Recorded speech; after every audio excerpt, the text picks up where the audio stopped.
Hello, streamers. Whoa, this mic is unruly. Hold on one sec. There it is. Hello, streamers, and happy Thursday. It is 8 past the top of the hour on Thursday, so I'm 8 minutes late. But I was getting home from being out and about, and I'm here, better late than never, and I'm really excited for tonight's stream session. My name is Philip. I'm a certified flight instructor here in Los Angeles, CFI and CFII, and one of the few CFIs here on Twitch, bringing aviation education and aviation ground school to the Twitch streaming space. And I am wearing a Rebel Alliance t-shirt. So you know what? If you are an Empire sympathizer and you want to view me as Rebel scum, it's all good, bro. Because we all know how it all ended. So we can all be friends here, though, in the stream space. I'm really, really excited for tonight. I will be right back, just making some coffee, and then we're going to get into G1000 orientation. We're just going to jump right into it. I'm going to set up my simulator, and we are not doing ground tonight. We're jumping right into the airplane. Today is Flight Skills Thursday, and we're doing G1000 orientation, GPS, cross-country procedures, and putting together some of the pieces that we've been sort of amassing on Tuesday, automation, and Wednesday last night, G1. We actually didn't cover the G1000 last night. We were in the GTN 750, but a lot of the same GPS concepts we're going to be returning to tonight. We're kind of putting all the pieces together tonight in the actual airplane. We'll be an X-plane in the G1000, or I'm sorry, the 172 G1000. So I'm going to be right back. I'm actually going to get myself some coffee. And we got a couple of dudes in here actually already. Yvonne Snow, what the F is up, my man? It's been a long time. You've been in LA. We haven't been flying. And I have a problem with that. And I'm just kidding, of course. So you've been having some issues at work. Absolutely, you can tell me, bro. You can absolutely tell me. Go ahead and open up to me about that. I'm going to be right back. I'm going to pour that coffee. Oh, shit. Hold up. My stylus is like tripping out. I'm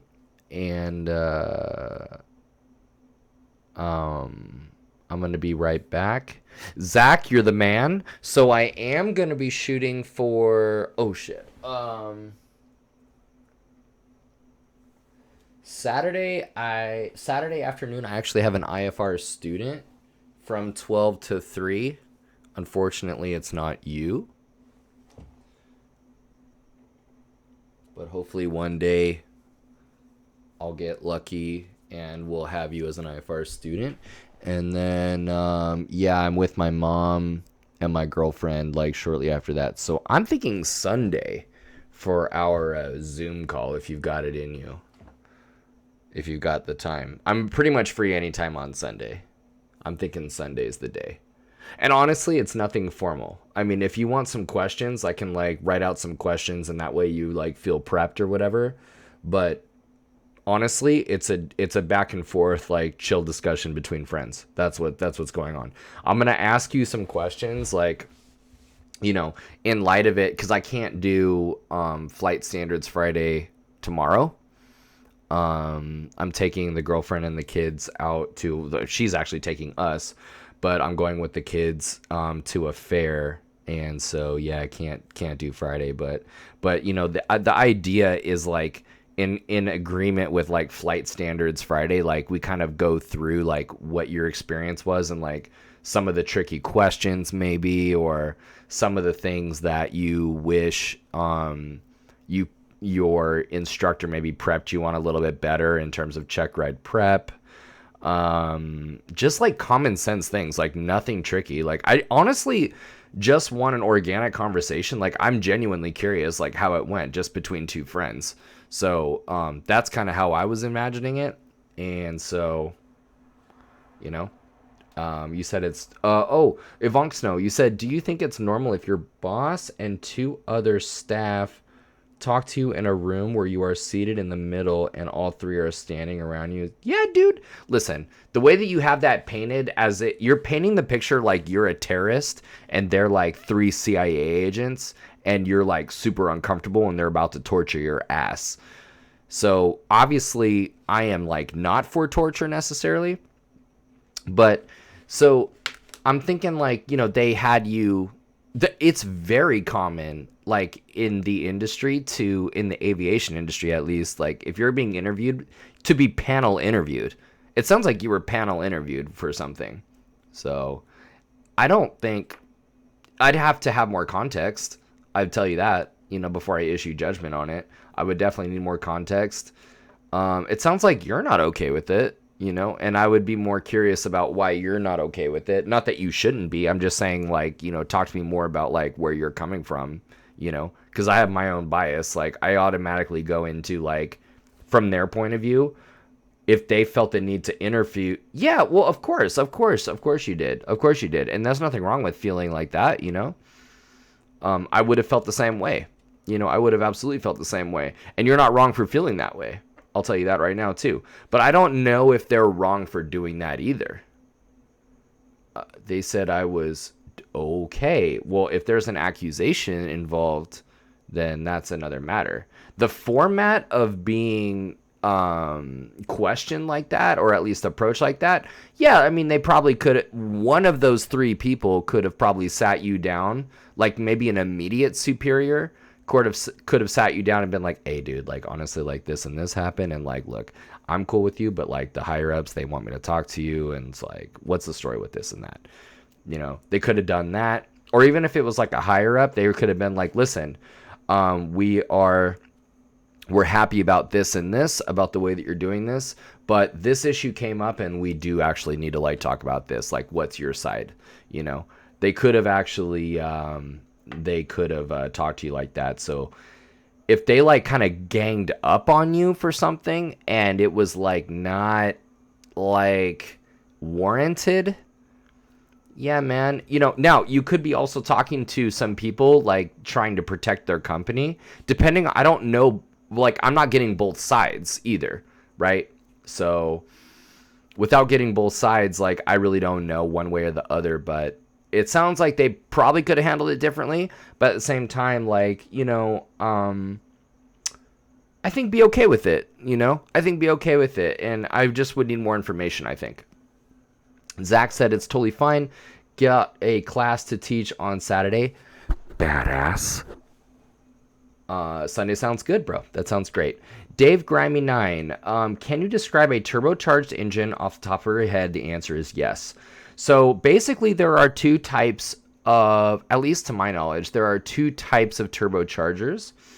And then I do need to go make my coffee. But the two types of turbochargers are basically fan and screw. Okay?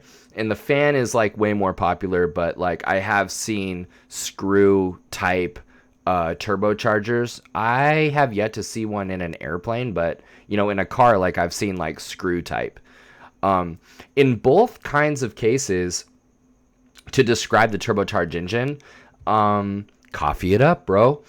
In both cases, what we're trying to do is intake air, okay, and squeeze that air using like fans or blades of in some sort of orientation. Try and take that air that we intake and then squeeze that air down. Vox, what's going on? Squeeze that air down to squeeze it down to a higher density. And then once that air is at a higher density, we're going to feed that air like into the engine, because really what I mean by that is going to go into the intake manifold.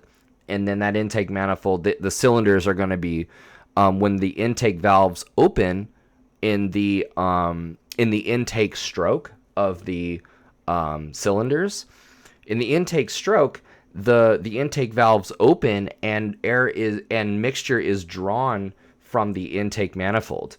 Air and fuel is drawn into the cylinder, and then followed by the compression stroke where both valves are closed, and then the power stroke where the sparks and the combustion goes on.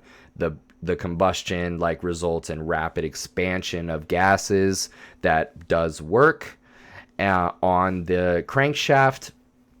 The crankshaft rotates, and then the piston comes up for the for the exhaust stroke. The exhaust valve opens and the exhaust gases come out. So that's like the 4-stroke cycle. What we're trying to do is ensure that air entering the cylinder from the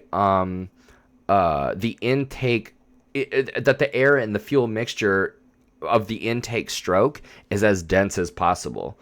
So the air coming in, the problem is that air coming in is very thin, and so that those blades, you might have one set of blades, you might have multiple rows of blades in the case of a jet engine, and those blades, whether it's one fan or multiple stages of fans, will squeeze that air down really dense, jack up that pressure. If you might be at 14,000 feet with I don't even know how much pressure that would be, but let's see here. Standard pressure lapse rate is an inch per 1,000 feet. 2992 is standard pressure. So at 14,000 feet, that's 14 inches. 29 minus 14 is what?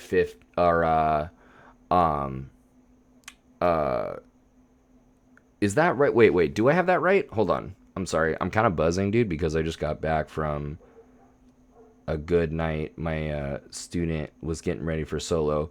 29.92 and then right 14. That's an inch per 1,000 feet.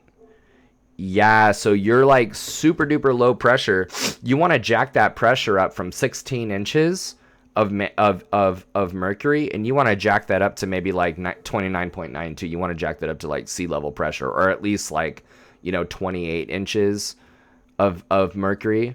So that turbocharger is going to jack up that pressure by squeezing that air down, and the engine's not going to know one way or the other. You might be at 25,000 feet, and that engine is going to be getting air and thinking that it's at 7,000 feet or 5,000 feet pressure, or even sea level pressure. If you have a turbocharged normalized airplane, the job of the turbocharged normalized airplane is to keep the pressure of the intake manifold to keep the pressure of the intake manifold at 29.92 inches, regardless, or the best it can at least, regardless of the altitude. So, now, listen, that's the objective of the turbocharger, and I know you didn't ask me for all this, so I'm going to tell you one last thing, and then I'm going to go make this coffee. But the question is okay, so the screw, right? So that's the fan type, and typically that's what's called a centrifugal force. Do they call it centrifugal force or centrifugal? I want to say it's a centrifugal, because centrifugal force is not really a force. Centrifugal force is really the name of the force. I believe it's a centrifugal type of turbocharger where essentially if you have one fan, the air is brought in and it's kind of brought around in this kind of rotational manner where it's the rotational, it kind of looks like a nautilus shell where the volume kind of squeezes down even prior to the fan. So it's brought in and it's squeezed down as it's rotated around. It's actually the fan. It's not prior to the fan. The fan brings it in, and I want to say the fan sends it into the rotational, the circular shaped, device. And this device is going to kind of squeeze that air down and then send it in. The screw type turbocharger actually somehow it's rows and rows of screws that are it's helical shaped screws, and it's two sets of them that are like in line with each other, and the overlaying screws, you know, they're two sets of them that are overlaying each other, and the screws overlaying each other, that's how the squeezing down occurs. I know less about the screw type, but I do know that they exist. Now, the more popular fan type, that compressor, they call that a compressor stage, that's doing all the intaking and squeezing. The compressor stage is powered by a shaft that's hooked up to another fan that's being driven by something, and oftentimes that's the difference between a compressor fan and a turbine. The turbine, on the other hand, is being driven often by exhaust gases, and those exhaust gases obviously are coming from the exhaust manifold. Like, you know, it's very high energy, warm, hot. Let's be honest, hot air that is coming from the exhaust manifold. And that exhaust manifold, what you're able to do with the turbocharged engine in an airplane is, first of all, you're able to advance the throttle to the point where the turbocharger is not being used. And then beyond a certain point, you'll feel like a stop. And then the throttle is being able to be, you're able to like push that throttle a little bit forward past the stop. And what you're doing beyond that point, there's still more travel left to go. Beyond that point, what you're doing is, mechanically speaking, you're opening a what's called a waste gate. And that waste gate is a flap, essentially. It's inside the engine. It's essentially a valve, really. And it's a flap that opens up and restricts to varying degrees, depending on how much additional throttle you add.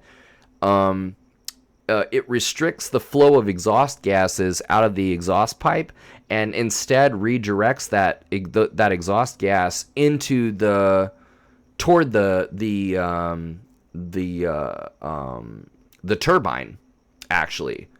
So the more throttle you advance, the more that weight, they call that a waste gate. That waste gate opens, and instead of leaving the exhaust pipe, that exhaust gas, that hot energetic exhaust gas, is able to go toward the fan, the turbine, and turn that turbine, which spins up. You know, obviously, like I said, it's hooked up to the compressor via a shaft. So that turbine starts spinning up real fast because all that exhaust gas is turning it. Turns a shaft, which turns the compressor blade, which draws in and squeezes down more air.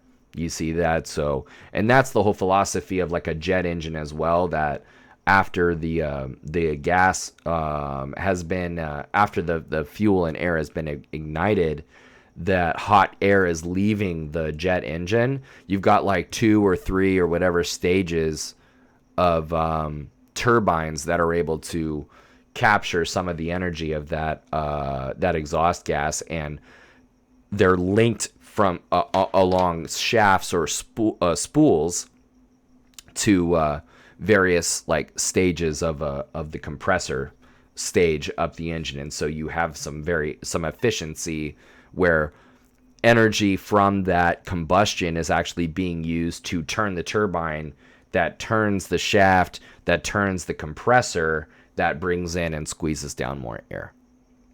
And that is the idea of a turbine. You said, damn, thank you. So turbocharged pistons have turbines to compress the air, so better for performance at altitude. So yes, first of all, no, right? So like, just like what you're gathering right now, I imagine, because that was kind of an old question. Sorry about that. So the turbine, technically speaking, the turbine is the fan that is being turned by the exhaust gas, and the compressor blade is the one that's being driven, right? The turbine is being driven by the exhaust gas, and which is driving the compressor blade. So the compressor stage is really, yeah, there you go, Dave. Exactly.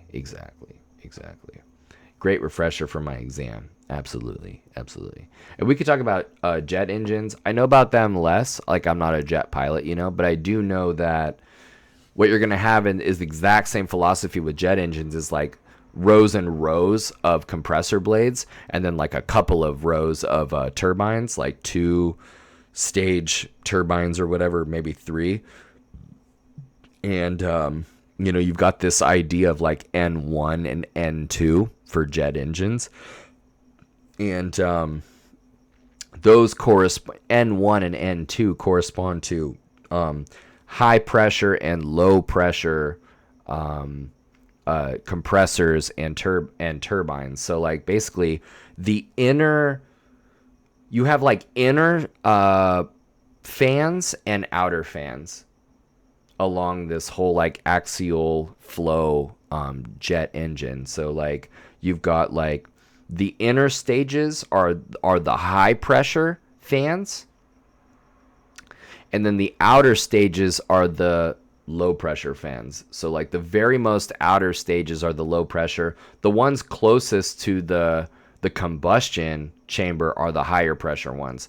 The rows of fans of the compressor that are really, really, really squeezing down that air, high pressure, the first fan after the combustion has occurred is the high pressure fan, the turbine. And then you do have a low pressure turbine as well. So when you're starting up and you're watching, I want to say it's an N2. The N2 is if I'm not speaking out of turn, is the high pressure. And so on startup, the N2 is really what you're looking for, where as as those are spinning up, and then at a certain point, the electric starter is starting those blades up. You're gonna enter some air is actually entering the combustion chamber. You're gonna introduce fuel and a spark to ignite that air. N2 is gonna continue to come up, but then N1 is also spinning up as well, as now the whole system is being powered. So since we're on the topic, gonna throw this link out there. Great for the PT6. Yes, so the PT6, if I'm not mistaken, that is the turboprop, right? Of like the yes. So the wow. Okay, so this turboprop engine is a great example of what I'm talking about. It's a jet engine that is in like reverse orientation. The intake comes in, we've got the combustion going on, and then at the aft portion of the engine, and then the compression is going on in the aft portion, and then the combustion goes on, and then the turbines are actually being used to power to actually rotate the propeller. And of course it's not, right? It's rotating the shaft that is hooked up to an intricate set of reduction gears that then of course is turning the propeller. But yes, that is why the exhaust ducts of a turboprop engine are so far forward. So yeah, wow, this is like not where I was expecting this to go. But I do need to make my coffee. That's a phenomenal question. You guys can hang out here with Tangles. I'll be right back.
All right, guys. Yeah, hey, Dave, by the way, how about that freaking engine, dude? That PT6A? Ah, god damn. The turboprop engine is just wow, dude. What a freaking cool invention, man. What a cool invention. By the way, your exam, what kind of exam are we talking about, dude? Are you doing like a high performance checkout, or are you doing... It's unreal, dude. Absolutely, it's unreal. It's kind of like holy shit, and it's so apparently they're crazy efficient, like for the power. You know what I mean?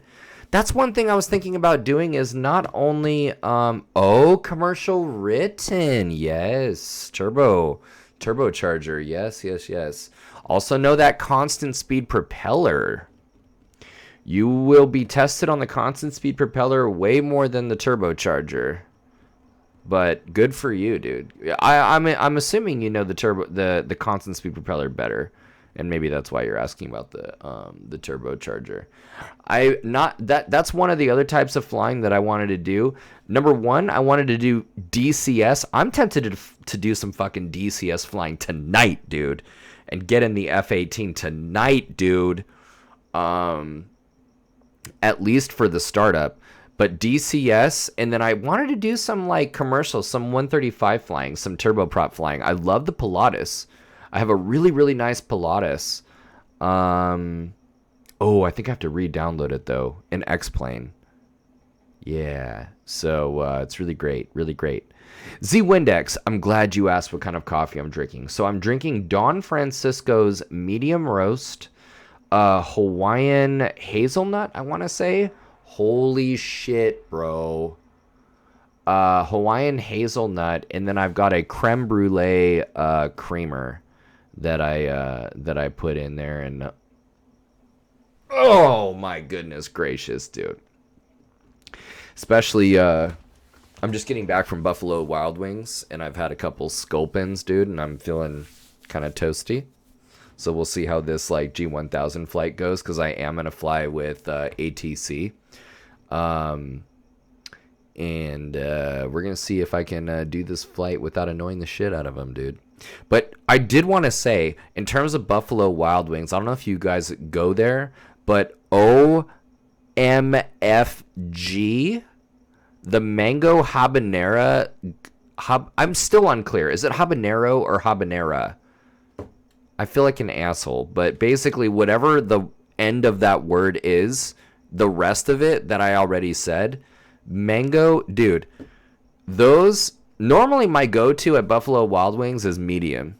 Medium, dude, is, what else in this world do you need? You don't need money, you don't need acceptance, you don't need love, you need mango, or I'm sorry, you need medium flavored, Buffalo Wild Wings, dude. But damn, there's no B-dubs within 100 miles? Bro, then go those 100 miles, bro. What are you talking about? No, I hear you, man. I hear you. Iowa Scotsman, what's going on? Hey, dude, good to see you last night as well, man. That was really cool.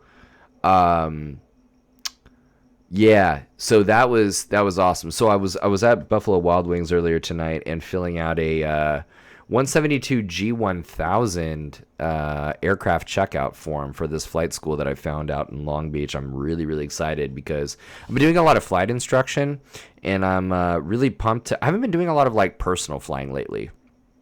So really, really excited to do some more like personal flying and like getting up. We've had some IMC here in LA, and like some serious IMC, not like, marine layer, like, 400 foot thick, like,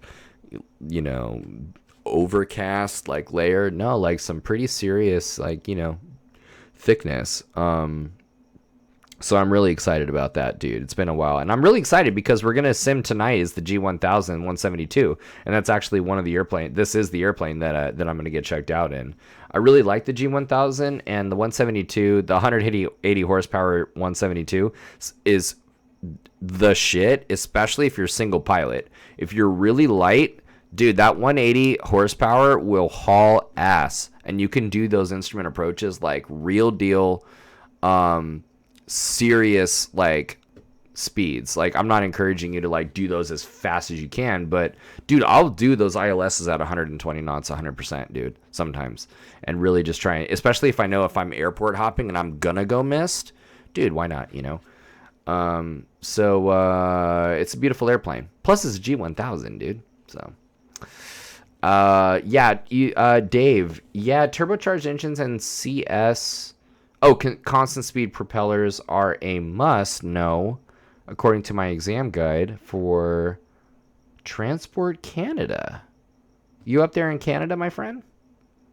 Thanks for the explanation, though. Yeah, my pleasure, man. The turbocharger is a really interesting, like, device. My favorite is still the constant speed propeller, but the turbocharger's right up there. And in terms of like, that makes sense. That's really cool that somebody invented that and is able to use what's otherwise, wasted energy, wasted that exhaust, that the high energy of the exhaust gas is wasted, So the fact that they were able to say, how about we use this exhaust gas while it's on its way out? How about we use it to turn a fan that can do some work on the way out, And that's really cool. That's really cool. And then the jet engine guys are like, that's cute. How about we do like a shit ton of these all in line with each other, and we just call it a day. And they're like, whoa, So FAA is back. FAA is back, and the follow. I wonder if that is Twitch FAA from last night. What's going on? Thank you for the follow. You said thanks for the explanation. Absolutely no problem. Zach, I'm still a bit confused about the flywheels in the constant speed propeller. Okay, let's break out a diagram. This is rapidly becoming a just chatting, but we will get to the sim. But you know what? I don't care. This is why I'm here, dude. And this is why you're here. Let's be honest. So, constant speed. I'm just trying to bring up like a schematic here. There's like a diagram that I really, really like, that the FAA constant speed propeller. Constant speed propeller. Yeah. I'm trying to look at, like, I know my role constantly derailing the stream. Dude, I love it though, man. You know what? It's not even about that, man. You by asking these questions and by doing that, you embody like what I want this stream to be. So, this is a great graphic. Let's see if I can get a little bit higher resolution. Yeah, this is pretty good. I feel like I could get a better one. Hold on.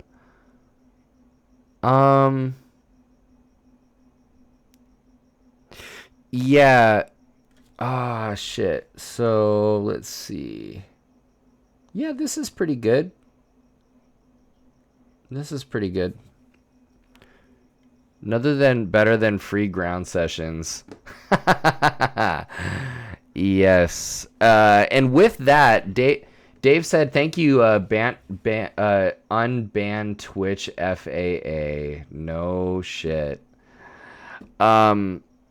With Dave Grimy saying nothing better than free ground sessions, I will say for a second that welcome to this stream, and that your subscription and donations are welcome, because I do actually I've accumulated this knowledge and experience on my own, and it's been rather expensive. So thank you for the support, and it's all good. Ooh, okay, this is a way better graphic. Okay, Zach, I got your back right here, dude. This is way more simple. Way more simple. Okay, let's do it. So this right here, this is what we've got, okay? First of all, let's look at the kind of more complicated one for a second. We have these two, we're gonna come back to this one in a second. This is, for now, what we're talking about. And Dave, this is like for you too, you know what I mean? Like, if you only have Twitch Prime, no one better to use it on, that's for sure.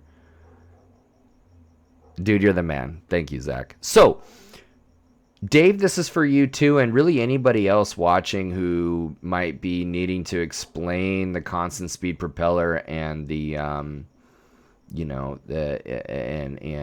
yeah. Anyway, so what we have here in the constant speed propeller is two parts. Okay, we have this part right here on the left and this part here on the right. The part on the left is what's called the governor. And the part on the right is the hub. It's the cylinder and piston assembly that's like in the nose of the airplane that is kind of the reaction side of it. But the business end of this whole system is on the left, is the governor actually. Even though you would think, well, isn't the business end like where the propeller is? No. And let me explain. You were asking about the flywheels. The flywheel, right? So you see no flywheel labeled in this diagram on the left, but you do see the flywheel. You actually, it's like the fly weights, by the way. So it's not a flywheel. They are the fly weights, but you know, little bit different actually. You wouldn't say like, oh, isn't it the same thing? Actually, no.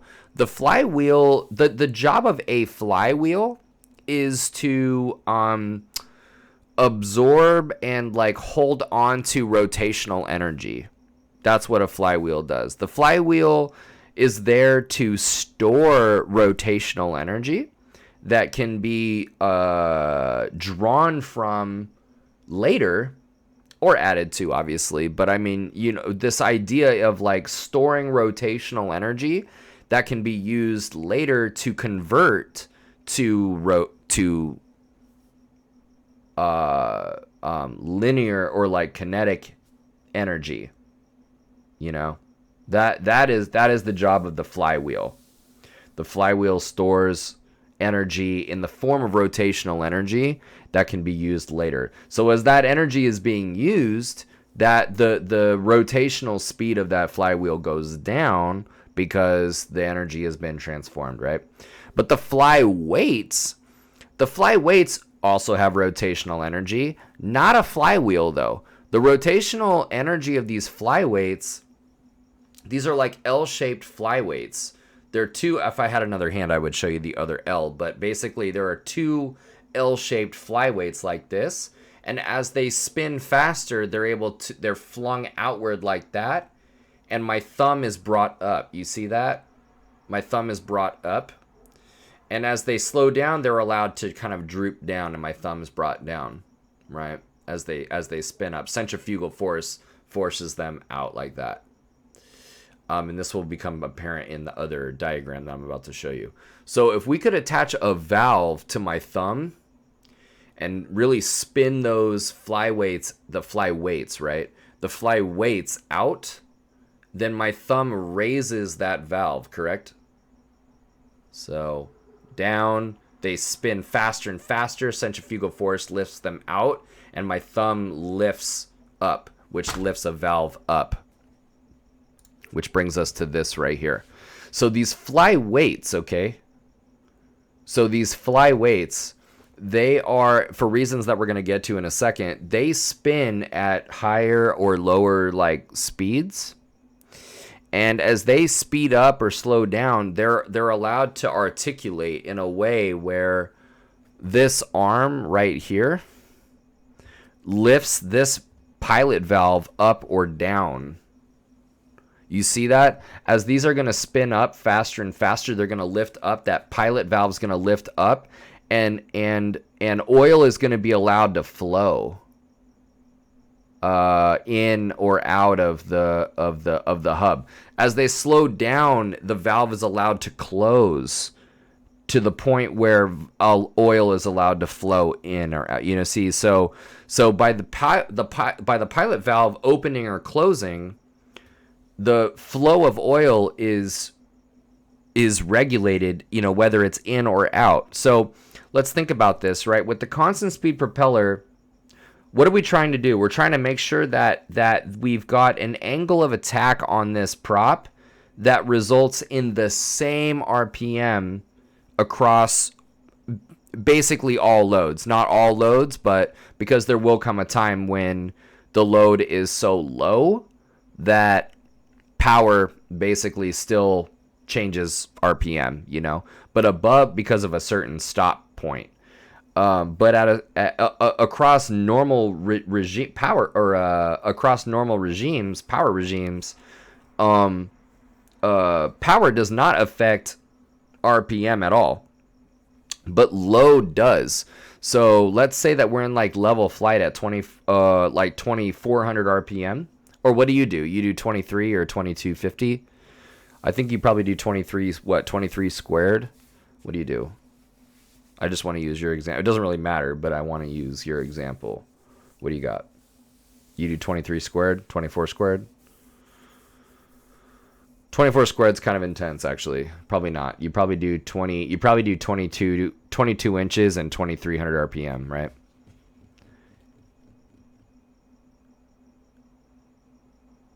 You're probably really busy, but if you had a YouTube, Dave uses 24 squared.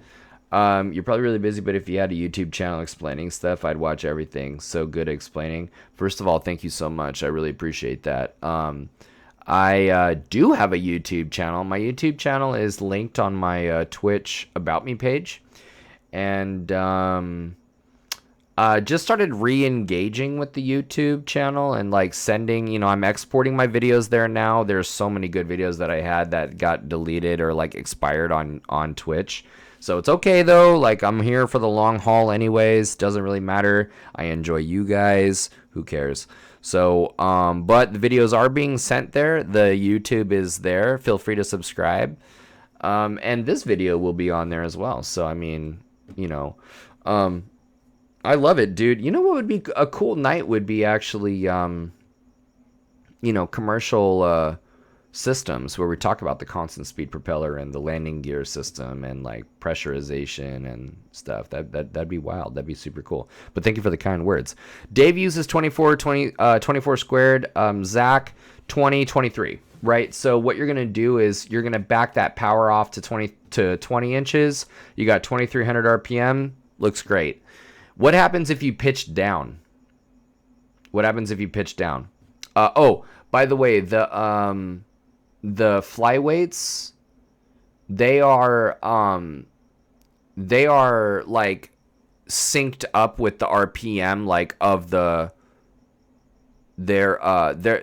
tension on those flyweights. Basically what you're doing when you're setting the prop control is you're setting tension on those flyweights using a spring. And that's what you're adjusting. When you're adjusting the prop lever, the blue knob, what you're adjusting is tension on a spring. That's making those flyweights like, that's adjusting tension on those, pushing on those flyweights. And those flyweights, the rotational speed of those flyweights, they're like linked to the rotation of the propeller. So as the propeller wants to spin faster, so too do the flyweights. Okay, so like you said, so the prop spins faster, right, when you're pitched down. So that's when the flyweights increase the oil pressure, and it increases the oil pressure and stops it from spinning faster.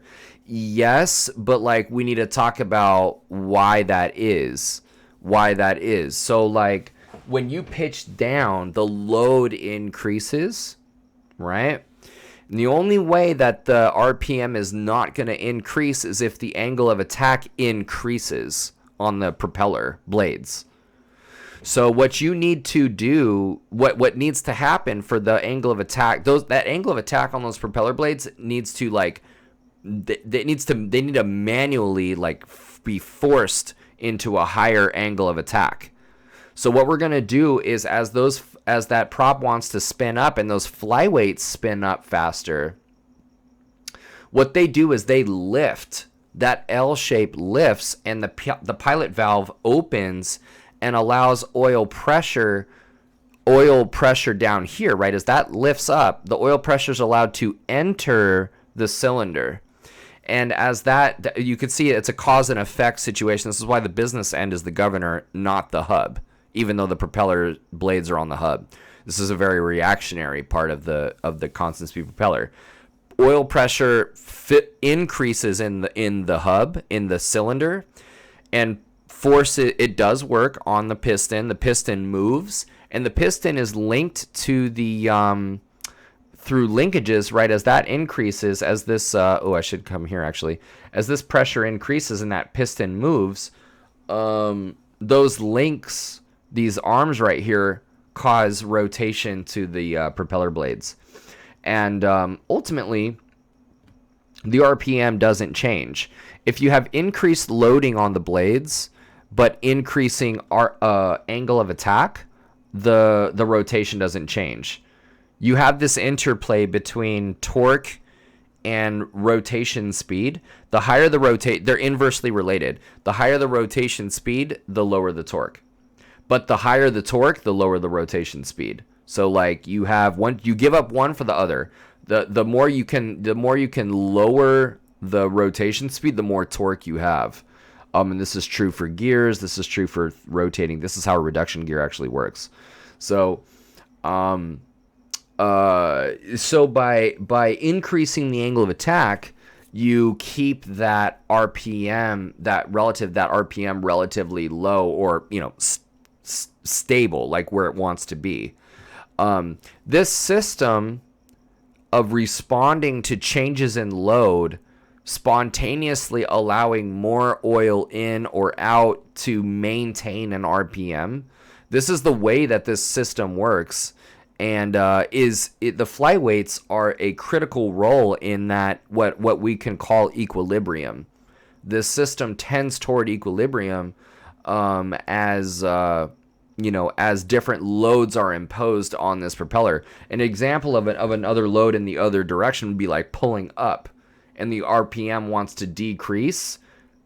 What ends up happening is those flyweights spin down, the valve is allowed to close more, and oil is allowed to drain out of the cylinder, and the pitch of the blades are decreased. The RPM is then kept up where it needs to be. So, very much so, that is the role of the flyweights in the positioning of the pilot valve. And that pilot valve, based on that, on where the flyweights have positioned that pilot valve based on their rotation, they're going to rotate at a certain speed. They're going to be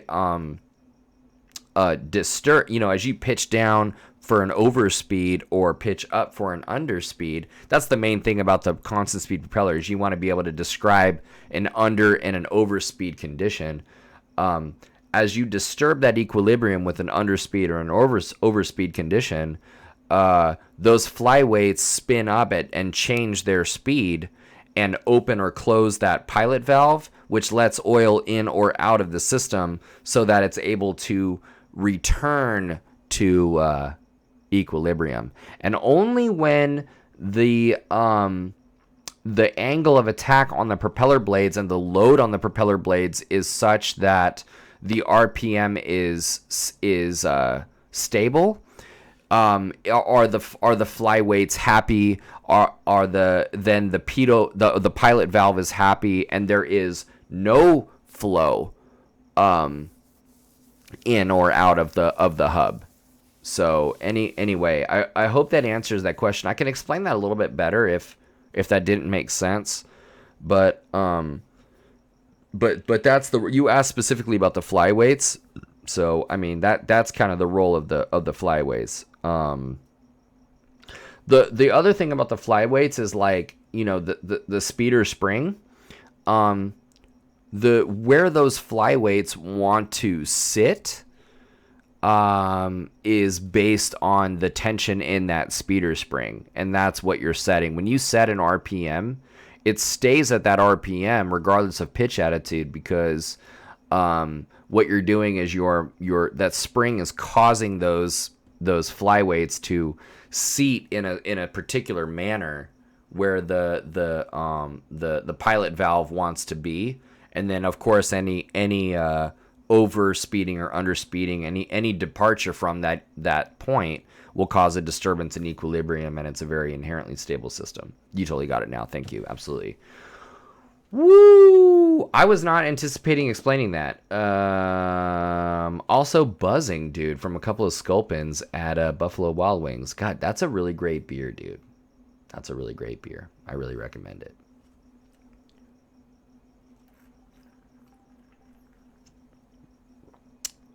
All right.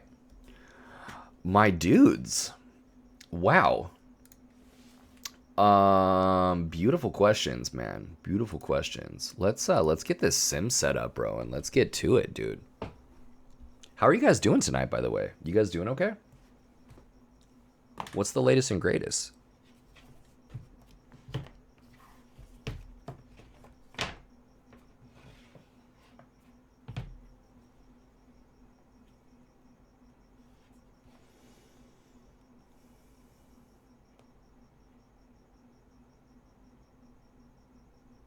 I wanted to speak to, of course, Dave.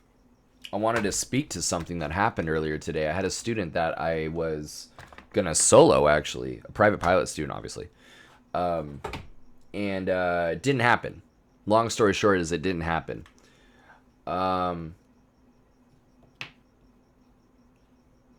It didn't happen because the wind picked up. And it was such an important lesson. I think the dude's family came to watch him solo. I really wanted him to solo too. This guy really earned it. He's like one of my best students, man. I mean, this guy's work ethic is fucking insane. And we really connected because on the day that he went for his discovery flight with a different instructor, I walked in with a nerd video game t-shirt, and he was like, "Oh shit." He's like, "Dude, I like your shirt." And I was like, "Oh yeah, which one of these characters is you, dude?" It was my World Explorers t-shirt that I wore on one of my streams, and it was Link from Legend of Zelda, Geralt of Rivia from The Witcher, and then the dude from the Dragonborn from Skyrim.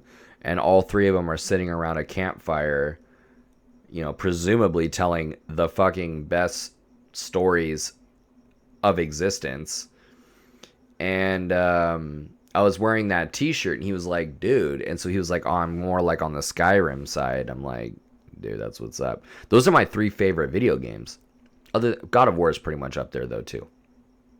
And he ended up coming over to me ultimately, and I've been working with him, and he's right there, dude, pre-solo, and I was so proud of him. Obviously, we had to make that call together because he was, we went up in the pattern, he did his 3 laps, and he was killing it. First one, obviously, you're warming up, second one was great, still kind of overshot final, and then actually, he overshot final on the first one, and then the second one, he really cleaned it up. And then the third one was great. It was definitely the seal the deal. I'm like, okay, the wind is kind of picked up, but I think you got this. I know you got this. We were parking the airplane for him to take it out, and we heard the tower controller give a wind check that said 15 knots. And I was like, nah. We're not doing that. He was he was landing no problem, but it was some work. It was definitely no effort. It wasn't no effort. He was definitely he was kind of approaching maxed out, and nothing wrong with that. This is pre-solo. So, I think the wind was 10 knots when we were coming in. It was 8 and then 10. And I'm thinking, okay, your limit is 10. shit, but maybe it'll go down, and we'll just check the weather one more time before you go. And then parking it, the tower controller said, the guy said wind check on final, and he said 15 knots. Like, there's no fucking way. And we're standing there, like outside of the airplane, and it's like you kind of feel the wind, and it's like, oh, for a solo. And he was super cool. The guy's family was there, man. It was the first time I had soloed many students, and the guy's first time though that I had stood with a full family, like mom, dad, brother, girlfriend, and as the guy's instructor. And talk about external pressure. They brought balloons for him. They were fucking jazzed. They were ready to go. And, talk about external pressures, dude. But the right thing to do was very clear, And frankly, I think that they liked seeing a real deal no-go decision. So I'm not tripping about it at all. Like, I knew it was the right decision, but I just wanted to say that I was so proud of him. And that I hope that for the student pilots in here, or the pilots, certificated or not, that you would make the same decision, and that you are humble in your go, no-go decision, that you err on the side of conservatism, that you err on the side of caution, and don't push it. You don't need to fly today. I think that's the takeaway. You don't need to fly today. You don't.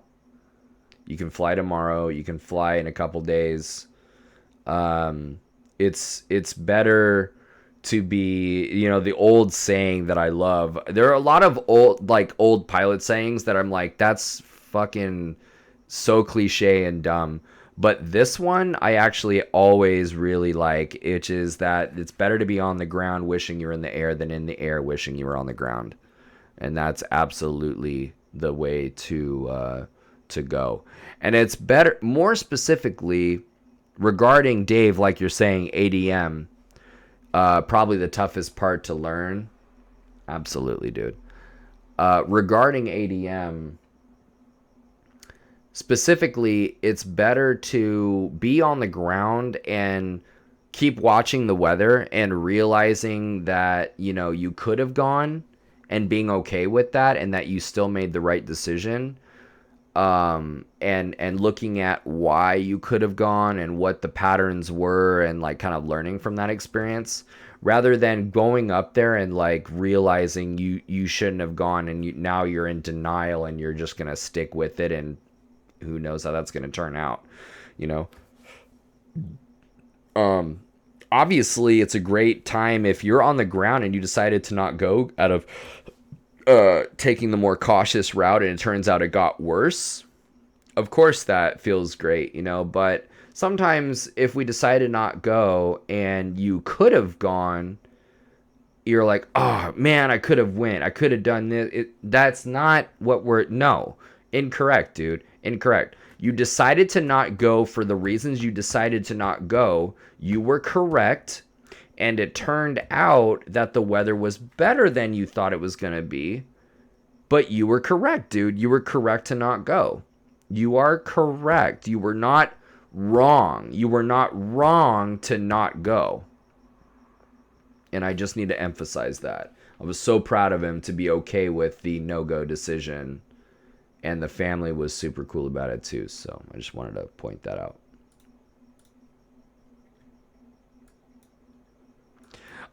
My dudes, as I'm setting up the flight sim, where are we flying tonight, my guys?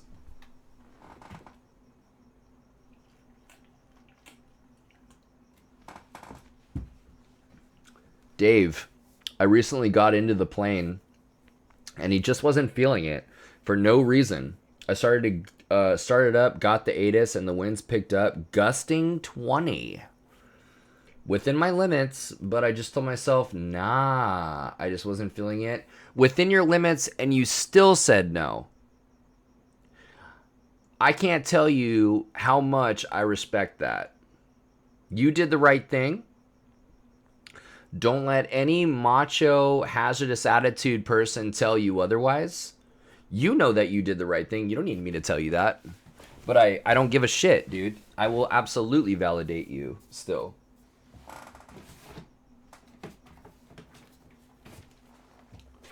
That's phenomenal. And everybody should exhibit that decision making.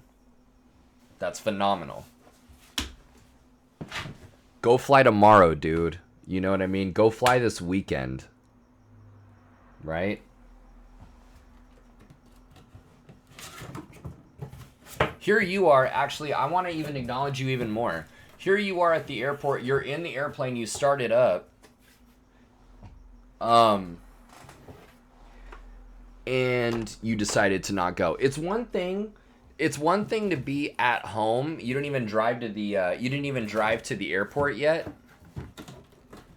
You know, you see the weather and you're like, I think I'm not gonna go. You know, it's another thing to even be at the airport and having pre-flighted, but you didn't start up yet. And you're like, I don't think, and the clouds start coming in. You're like, I don't think we should go, dude. Like, I know we pre-flighted, but you see this shit? The wind picks up, you know, the overcast starts coming in, the new METAR sets in, and you're like, fuck, dude, 2,800 overcast? Dude, it was like 3,200 earlier. Like, where's this going, you know? 6 miles visibility. Jesus Christ. But you haven't started up the airplane yet. You're over here. You started the airplane, dude. You got the ATIS. And you decided to not go.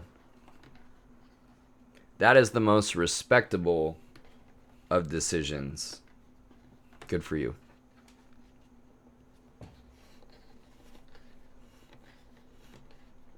I hope that I hope I get rated tonight, and that this video gets like 200 views or whatever, like the other ones, because people need to do that, bro.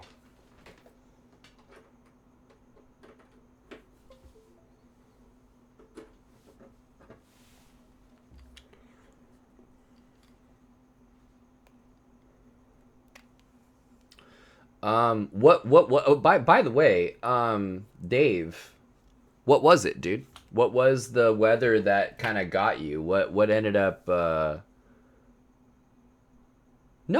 You said 2 to 3 minutes to make that. Listen, 2 to 3 minutes to make that decision while in the airplane with the engine running? No. I disagree. I think you made it super prompt. Listen, if you're in the run-up, Zach, that's exactly what I'm about to say. My man. Dave, listen, and I appreciate where that's coming from. God damn it. Dude, if you got your taxi clearance and you were in the run-up and you decided, dude, great timing. Great timing. It's not about that, dude.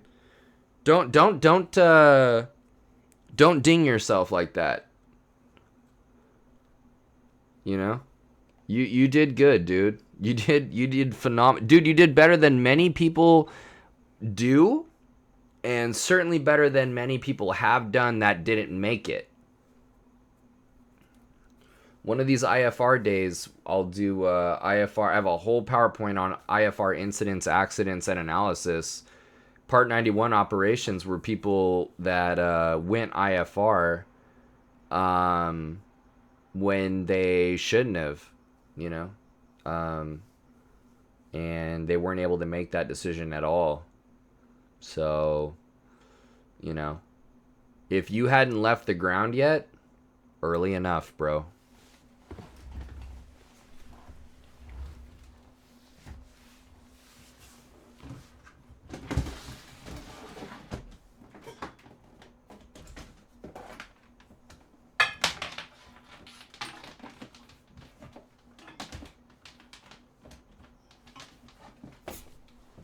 All right.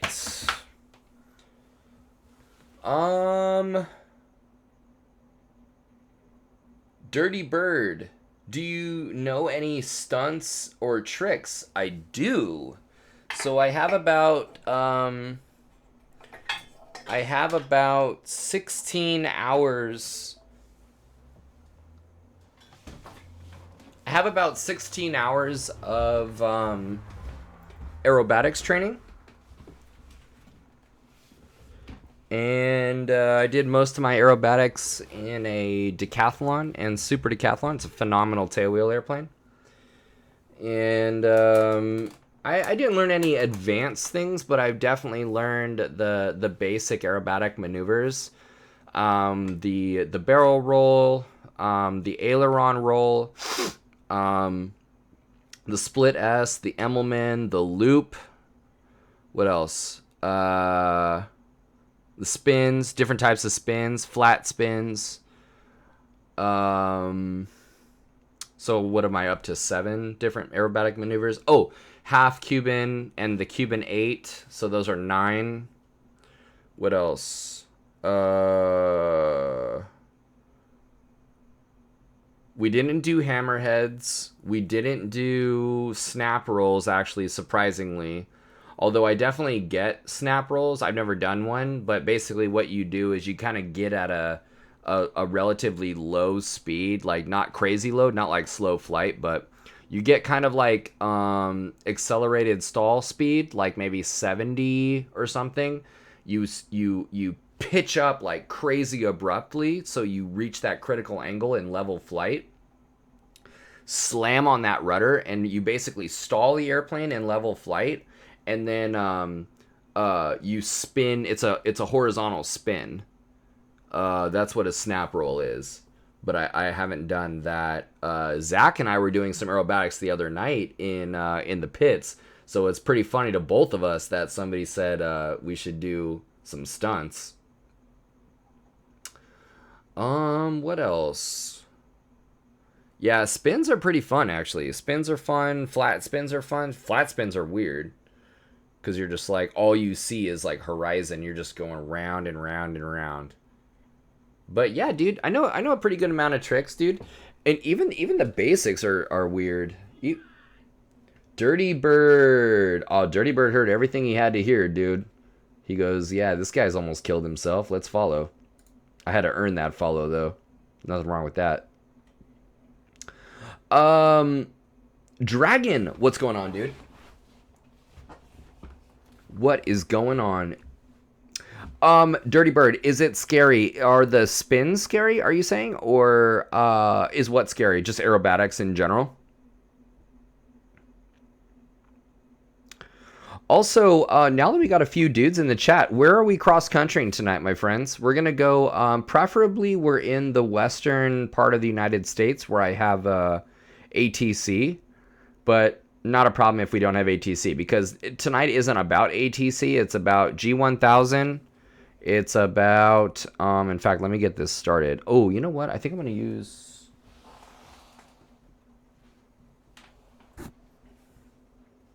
Boom!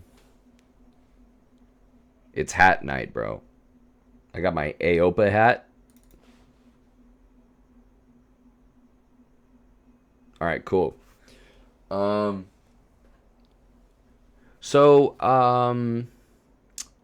Dragon, you have PE? Wait, what's PE? What do you mean? Sorry. Performance enhancing drugs? I do not have performance enhancing drugs, if that's what you're asking. What about Bravo I was talking about yesterday? Zach, hit me with it, dude. Just the aerobatics, Dirty Bird. Just the aerobatics when you're doing spins and loop the loops. Dragon, I do have Pilot Edge. Yeah. It's online, like professional ATC. That's the thing, dude. Is like I get VATSIM, but nah, dude. Pilot Edge is the way to go, dude. Pilot Edge is the way to go. Let me get X-Plane going here. No, I got you, dude. I got you.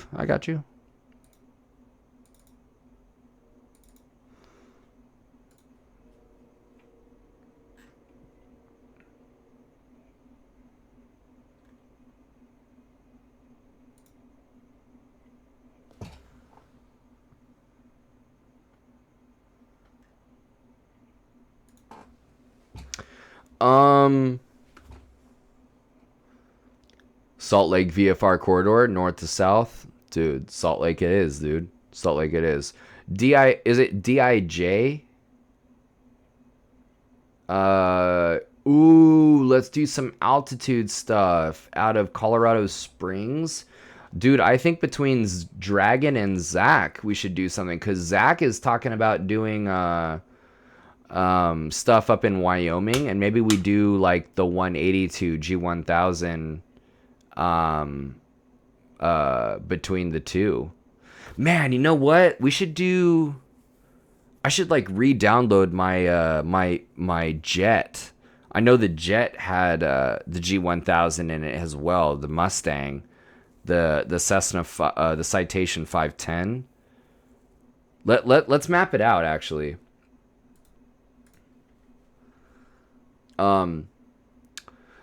Anyway, Dirty Bird, you said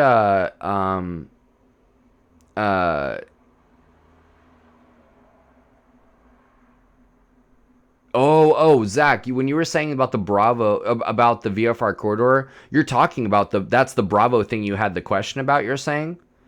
Are you saying that you had a question about the VFR corridor before we do the sim, or you wanted to see it in the sim?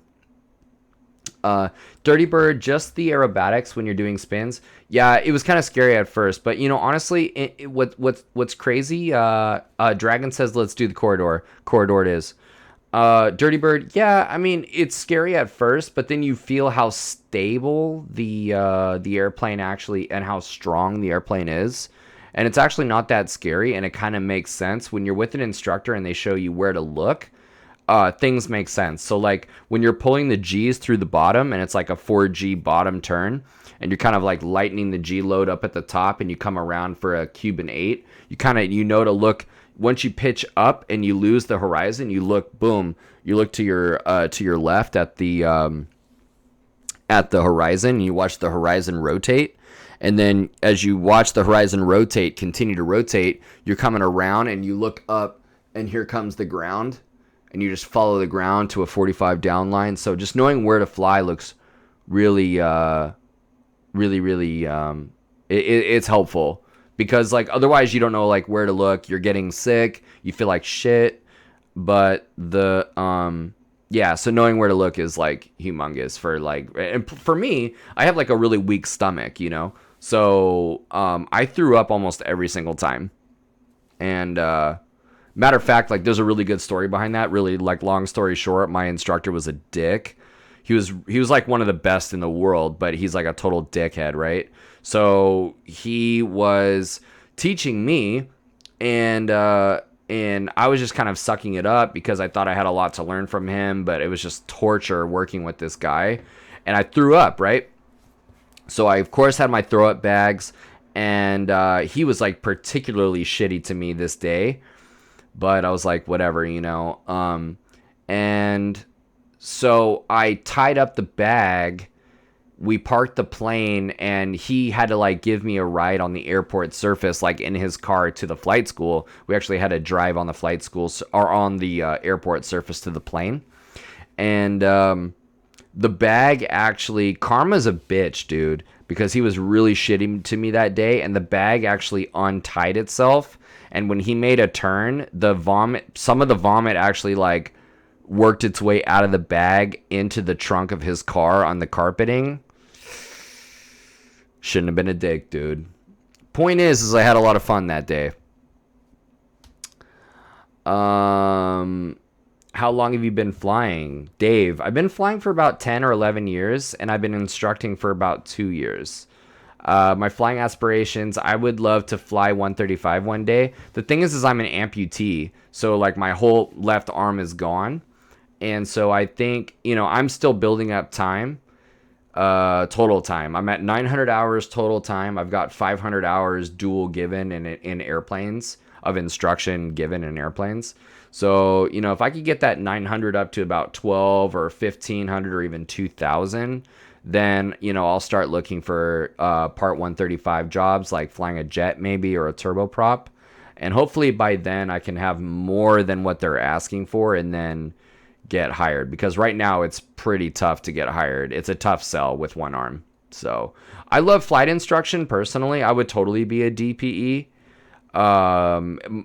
If one of my buddies like opens up a flight school or something, and to be chief flight instructor there would be the shit for sure. I had a really good flight instructor that instilled a lot of good ground knowledge, a lot of good discipline and procedural discipline like in me and stuff, and it just really worked out really well. So I would love to do 135, but I really love instructing. Like I would totally be a career instructor. So yours is super short from Logan, Utah to U42. Where's Logan? Oh, is Logan DI, what is it? DI something?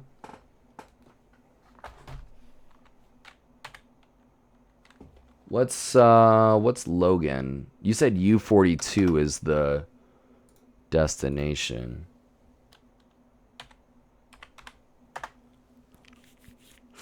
South Valley,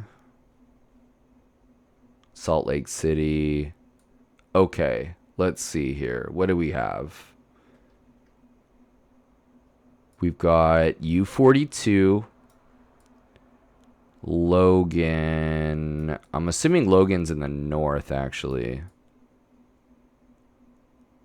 Is it? I'm heading to bed. Thanks for the stream. Catch you another time. Dave.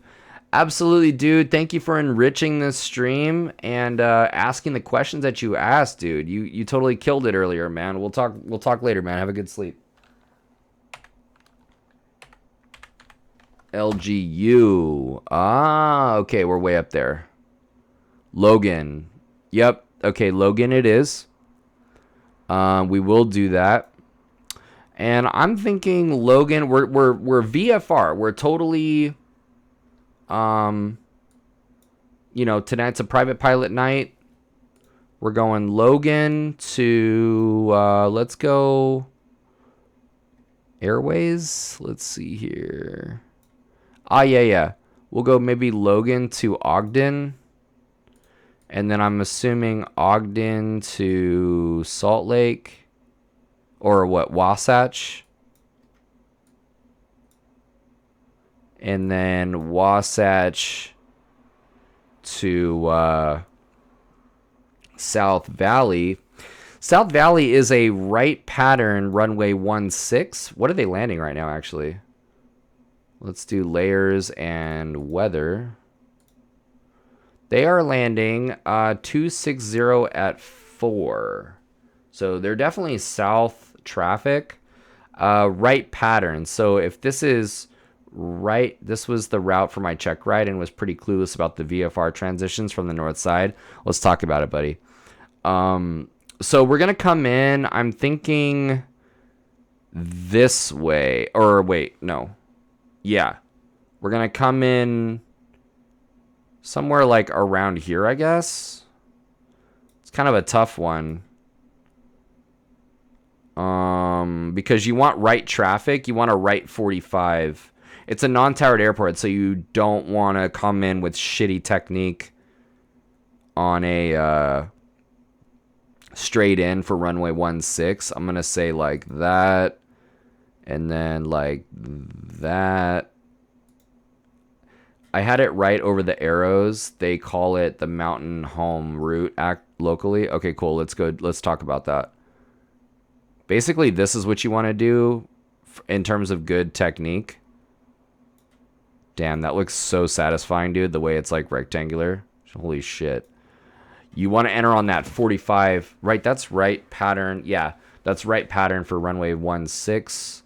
Did the examiner have you come around like this? Like, or did you plan like, you planned for the 45 downwind, correct? I'm assuming you planned for the 45 downwind.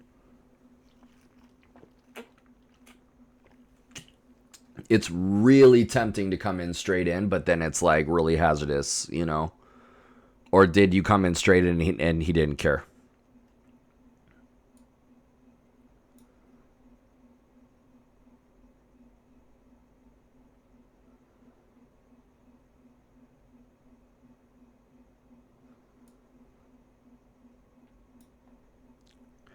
You plan for the 45 downwind are on right Oh, on runway 35 from the east, actually. Really? Okay. I mean, either way, it's a direct crosswind.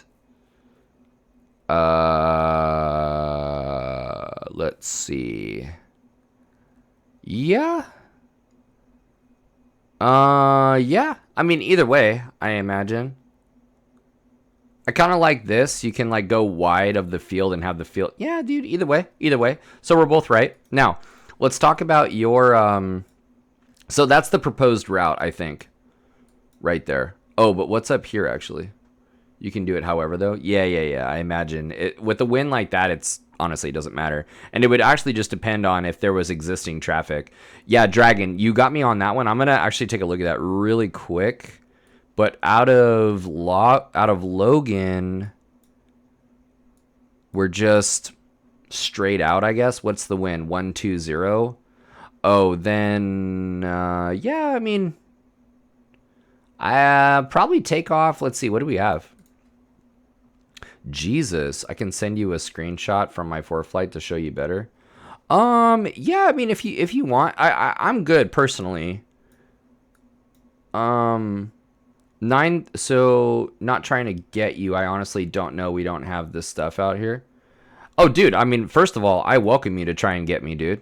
Secondly, yeah, like you get some corridors only in like the really busy areas. Where are you actually, Dragon? I actually don't know where you're at. Runway 17 out of Logan.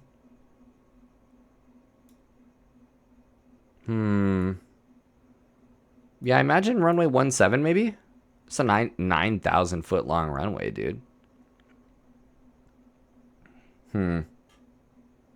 9,000 foot. Yeah, that's what I'm saying. Cryptic. Good evening, by the way.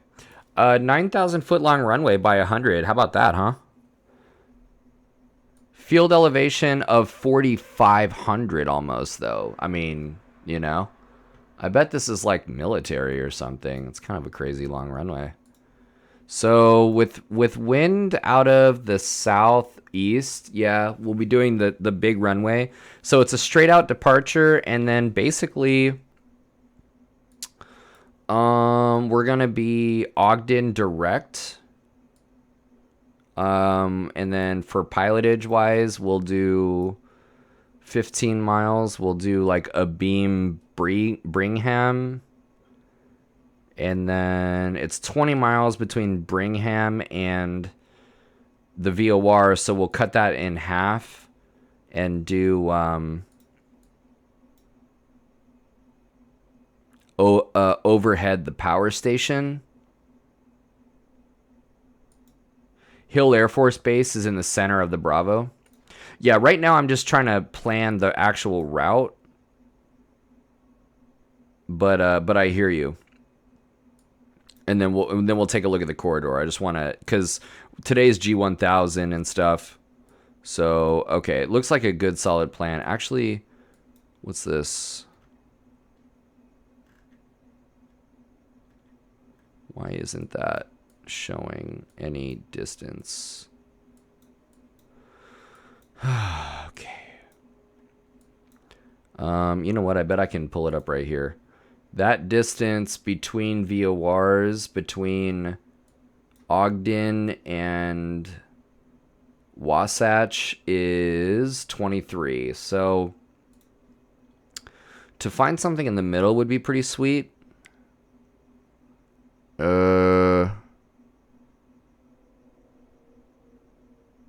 It's all good. Whatever. 17. I like it. Whatever. Now, VFR corridor. I do not see. I see no VFR corridors. I see VFR transition routes, which is significantly different. If that makes sense to you. If not, I can explain. I see VFR transition route there. There.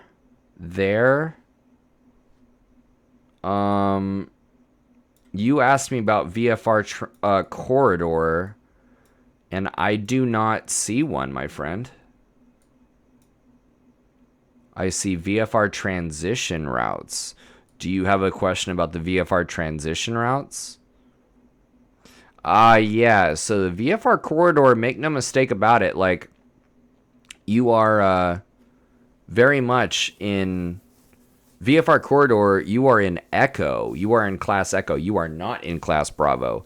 The VFR transition routes, you are in Bravo. And matter of fact, you are most likely going to need a Bravo transition, or I'm sorry, a Bravo clearance to do these transitions. Let's see if we can go to the TAC and find out. I guess not. Yeah, the ATC clearance required. Assigned altitude. Altitude is that those arrows have no entry from the north was my main confusion point. So the transition is what I was talking about. Been calling it the wrong thing. Is that those arrows have no entry from the north was my main confusion. Okay, let's talk about this. Because I've never seen this, so you have to kind of forgive me. I'm like digesting this map. A lot of things like at the first time I've ever seen this. So I see here that the arrows begin pretty much either side of this. You see this Bravo right here? Surface. No worries. You know a whole lot more. Yeah. So no worries, man. No worries. So I see. You see this like kind of surface Bravo right here, and then you got 6,000 foot Bravo, 7,500 foot Bravo. So it looks like the majority of the route, you got this route and then this route that starts on either side. So you know, it seems like the arrows start. Basically, you have to start the transition on either side. Yeah, no, Dragon, you got it. The arrows, you got to start the transition either side of this main Bravo area out here in the middle.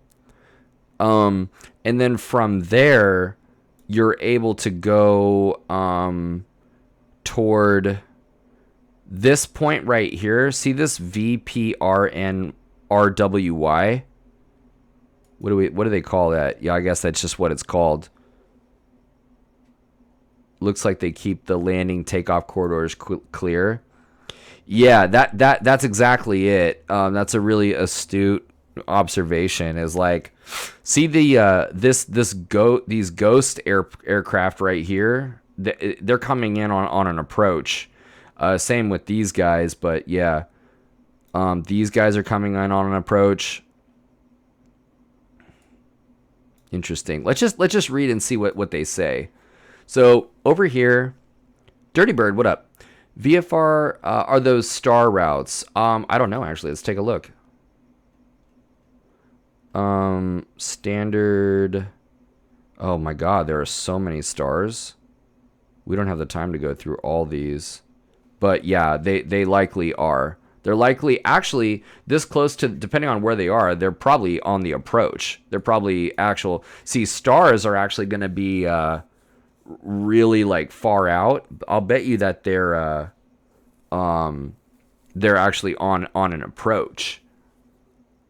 Being this far, if we're talking about a TAC chart and that close to the terminal area, they're probably instrument approaches. But no doubt about it, like they're probably stars and instrument approaches working together and established routes. The other thing I've never seen before are these fighter jet routes. That's pretty interesting. I've never seen that before. So I'd have to look at some of the main routes into, what is this? Salt Lake City, to know what are the main stars that are used. And I'll bet, but that is essentially what's going on here with those established arrival routes. Those are the routes from the Air Force Base to the MOAs. Oh, gotcha. Okay, cool. Yeah, I see here restricted MOA. Where's the MOA? Maybe on the sectional. Oh yeah, shit, yeah, dude. Look at all this military operating area out here. in ForeFlight, you can look at recent cleared list and find out. Yeah. Well, I won't bore you guys actually because I do want to get into the airplane, but that is what that is. So let's answer the question. So VFR transition routes, ATC clearance required, can contact Salt Lake City on 120.9. Okay, so that's the first thing.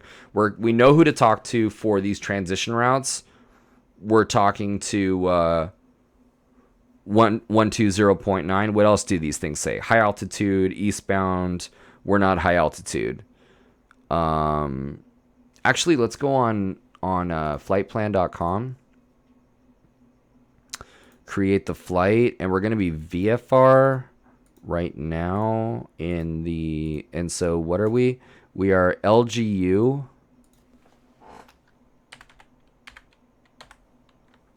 to what? U42. What do we got?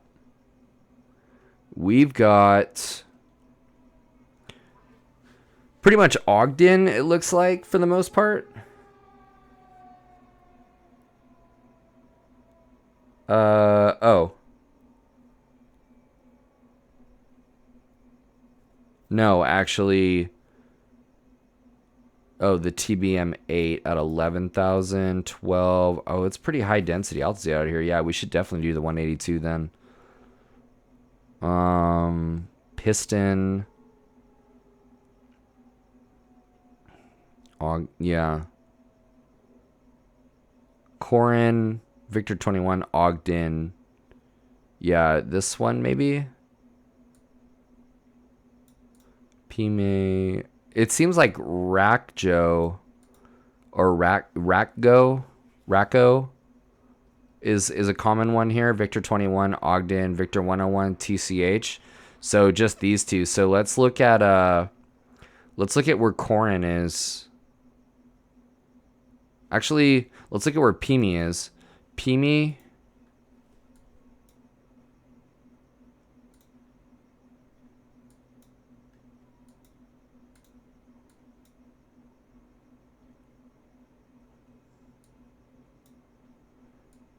Pime.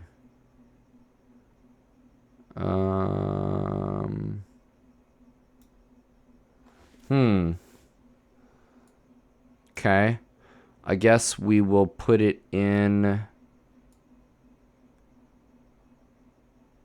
Actually, it doesn't really matter. I kind of like our route. And either way, they're going to Ogden anyways, so who cares? We're going to Ogden. We'll go Abeam that airport, Abeam that, and then Ogden, and then Victor 101. And that's exactly what we did, actually. So that's great. So we planned a good, there's your Victor 21 to Ogden 101. So that is actually the way that we went.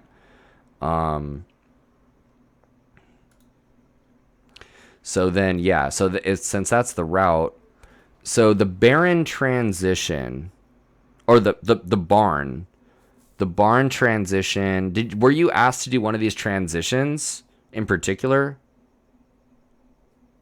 Salt Lake City South Flow, eastbound from the barn waypoint, VPBRN. Over the approach end of runway 16 right, and runway 17 westbound over the approach end of runway 17 and over the approach end of runway 17 and runway. Okay. Oh, I see. So this is the. Yeah, my instructor said you get a Bravo clearance and request the Mountain Home transition. Let's talk about Mountain Home. Wow, this is like a lot, dude. Jesus Christ. I'm not sure if that's the official name, though. You said Mountain Home. Let's look at where he's talking about Mountain Home. And I don't mind this, by the way. This is actually pretty cool to like kind of be super out of my comfort zone here. I don't see Mountain Home. Were you what way did you come What way did you transition over the ocean? Did you do like this barn situation, or did you do the follows the road to the east, north and south? Oh, so you did this like you were on this 120.9 actually. You went the Ogden and then into the Bravo. Yeah, this is Ogden. Oh no, that's Wasatch. Ogden and then into the Bravo. Right. So yeah, you did Ogden and then into the Bravo. Into so you went to basically Lagoon. You went to Lagoon Amusement Park. And then you did Lagoon to follow the GPS flags all the way down following that road. Yes, my man. I'm with you now. That right there, you went to VPNSL. And then, given that you actually... oh, no wonder, bro. No wonder why you went to the east. Oh, yes. Okay. Yeah, I understand. We actually going to get rid of all these. Since that's the way that you transitioned, you went this way. You went to Jordan River, or you probably went to South Interchange, actually. And then from there, you went to Jordan River. And then from Jordan River, you did the... Oh, no, excuse me. You didn't do Jordan River, because if you came in 3-5, you went from South Interchange on the 45 that way. Matter of fact, you actually went... You didn't do South Interchange either. You went to Spaghetti Bowl, which I am fucking all about. And then you did the 45 from Spaghetti, dude, which is hilarious. You did the 45 from Spaghetti, and you went like that, dude. Oh, shit. Wait. Yeah, that's what you did.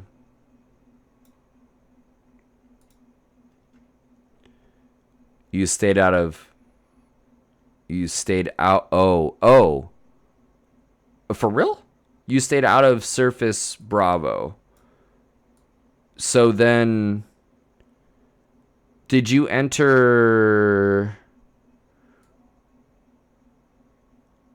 Did you just go from... Did you do Spaghetti to South Interchange? Like that? I had no idea, though, so that might be a bad way to do it. Listen, like, you have... Well, how are they landing, right? How are they landing? They're landing to the south. Oh, that is how you did it? I mean, there's nothing wrong with Surface Bravo. Like, when you do the special flight rules here in LA, you're in Surface Bravo. Now, the difference is you're not... All of this is Surface Bravo. And this is all, like, approach... Actually, it's departure. If they're landing to the south, this is all departure end. So you don't really want to be going through, like, you don't want to necessarily be doing that because it's departure Surface Bravo. But I'm assuming that they're well above you anyways. But there's nothing wrong with that. We can go Spaghetti to South Interchange, and then, you know, pretty much what I would do is, even if I was Spaghetti to South Interchange, I would still ask for a Bravo clearance just to make sure and let them know, like, we're Spaghetti to South Interchange, like, we're gonna remain out of the departure path, you know, for sure. Like, we understand what's going on. And then by the time you make your turn toward the 45 for South Valley, you're in like 6,000 foot Bravo, dude, you know. Now, my question is what is our cruise out? Like, these are weird altitudes here. We got 4,600 foot field elevation. We got 4,200 foot field elevation. God damn, this is like cray-cray, dude. I should have had only one of those sculpins, dude. I'm about to grab another one, actually. It looks good to me, honestly. These are all GPS points, too, that we can put in the G1000. It looks real good. Assigned by ATC, 65 to 75. Oh, we're into beer tonight for sure. Like, I actually, before this stream, I was out filling out a G1000 aircraft checkout form at a Buffalo Wild Wings, dude. I had some wings and a salad with a couple of sculpins, dude, of tall sculpins. So I'm feeling pretty good. And so I'm like, dude, this is like wild, you know. Yeah. It's pretty straightforward from Ogden. If you're at 70, let's see, does 7,500 feet work? Yeah, and I do think we should try and do this with Pilot Edge. And see what they assign. I'm unfamiliar with this, though, so we'll see. Dragon, what are you having, dude? What are you having tonight?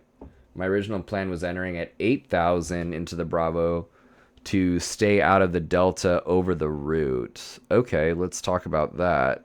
We've got Delta... Sam Adams, of course you're having Sam Adams, dude. You're having the Boston Lager, dude. I love it. You have good taste. You have good taste. Nothing wrong with that. Nothing wrong with that. Right, you've got 7,800 foot Delta at Ogden Hinckley.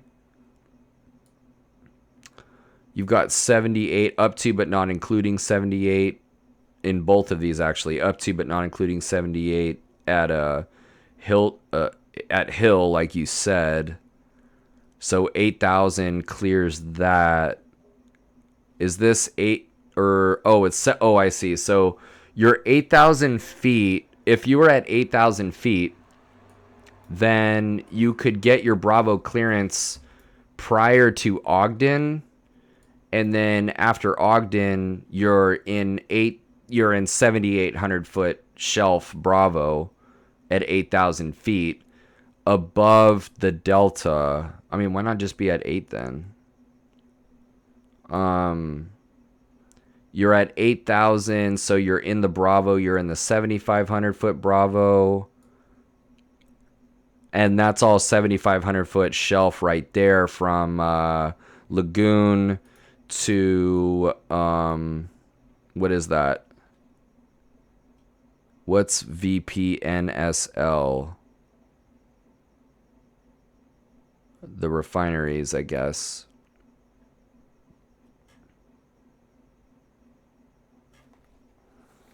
I like it. And then the transition, that's a reasonable altitude to descend to whatever ATC says. So I thought, yes. 8,000 is great. 8,000 is actually great because then what are we up to after that? So after we're clear, we're in Surface Bravo. From VPNSL to Spaghetti, we're along the route. You know what's really crazy about these routes is they're not defined like so let me give you like a comparison, okay? We'll come back to this. I'm like tripping out kind of right now because y'all are like crazy in this area, dude. Let me show you what we have in LA. We have VFR we have a VFR we have a special flight rules area, but we have VFR corridors, or I'm sorry, VFR transitions here in LA too. First of all, we're kind of nicer because we draw them for you and we like tell you what to do, you know. So y'all need to get your shit together. But of course I'm joking. And so what you have here are these transition routes that are like based on something.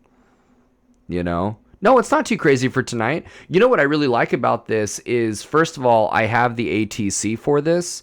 And then secondly, these are VFR, these are points that can be programmed into a G1000. So I'm all for it, dude. Absolutely. This is why I'm here, dude. And frankly, I'm being challenged too. Like I have no idea what's going on, but I think we're gonna try it, dude. I'm gonna crack a beer, dude, and we're gonna try this. But I want to show you something by comparison, like the way that when you say VFR transition routes, and I look at what you're working with, why I'm tripping balls right now, other than I'm buzzing, is ours are based on something. Ours are based on these known radials, like you got to do that, bro. Like that, you give me something like this, you better crack one with me, dude.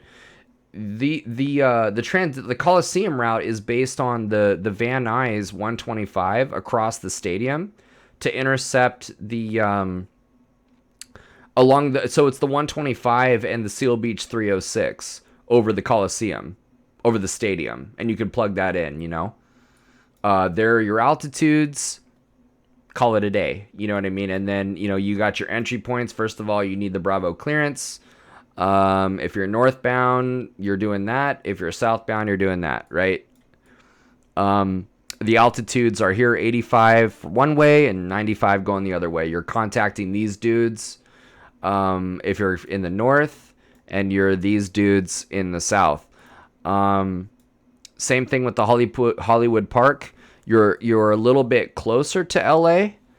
But you're still using Van Nuys, right? But you're over sort of like more of the approach end of the runways versus like the stadium. All of this is Surface Bravo in here. Actually, I want to say that this is 2,000 foot shelf. Either way, it's Bravo because you're at 9,500 or 8,500. For sure, you're in Bravo, so that's why you need the Bravo clearance. But this for sure is Surface Bravo. The Hollywood. The mini route, again, you're following Santa Monica across Surface Bravo, and you need that clearance. And then the coastal route, you're actually, instead of using Van Nuys or Santa Monica, you're using the actual LA VOR. But again, the route is defined by radials that you can track and like stay on. Versus yours, they're like, it's kind of ambiguous. It's kind of like, is that the road or not? Right here. Oh shit! Wait. Oh, here we go. Right here, on the other hand, I see nothing other than GPS points that we're having to determine, like, kind of follow this route. There's a GPS point right there, I guess. I mean, what the fuck is this? You know what I'm saying? Like, help us out a little bit here. You know what I'm saying? We're talking about Bravo here. Like, what the hell? Like, what do you make of all this? How can... Are we supposed to be... I mean, obviously, we're VFR, so... nowhere in here does it say that it's got to be VFR conditions, though. Like, do we need to see the ground to do this? I mean, I'm tripping, dude. I'm tripping right now.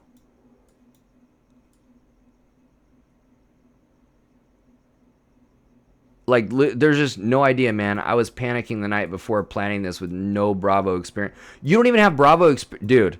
Without Bravo experience, like, as an instructor, I'm like, what the fuck am I looking at? So I can't imagine from your point of view. I mean, and we're like planning this with, I'm like, oh, I guess we can do this and that and shit. But dude, this is rough, bro.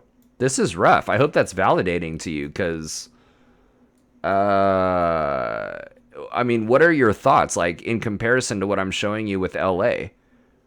Those are the same. We're talking about VFR transition routes in LA. 1,000%. The symbology is the same, but you're not, dude, nothing. In fact, the only point that I see other than kind of this point or that point, like along these shoulders right here with these GPS points, VPHVE, VPL or SLC. Yours, I actually understand by reading the sectional for the most part. That's what I'm saying. And you know what's funny about that is that you saw those for like 5 seconds and you're like, oh, okay. This is weird. This is actually weird. This is actually weird. Why would they have you go stay in 7,500 foot Bravo only to converge on surface Bravo? I mean, I get it. They're keeping you out of the approach path and the departure path, but it's like, then define it for us, dude. Let's see here. What does this say right here, dude? If you're eastbound from the barn waypoint, right? My whole approach for this was just contact approach, follow the GPS waypoints, and hope for the best. That's all you got. Are you kidding me? That's all you got. Of course that's your approach. That's like all you have, dude. You have nothing. You have pilotage, you have GPS, and that's it. Oh, you don't have GPS? Fuck you. Sorry. You know? That's what I'm getting, which is very not nice to say. Barn. So if you're eastbound from Barn, like let's say that you entered from the west and you still wanted to end up where you're going, right? Let's say you wanted to end up on the east side. Then you would do the Barn transition, south flow, eastbound from the Barn waypoint over the approach end of the runway 16 right and runway 17. See, like, good luck doing this when you've got overcast below you. Here's the thing is, like, when you look at the VFR transition routes in LA, all of these need to be done VFR. You know, of course you need to be doing them VFR. They're VFR transition routes. But you don't need to, you need to be in VFR, but LA can be IFR.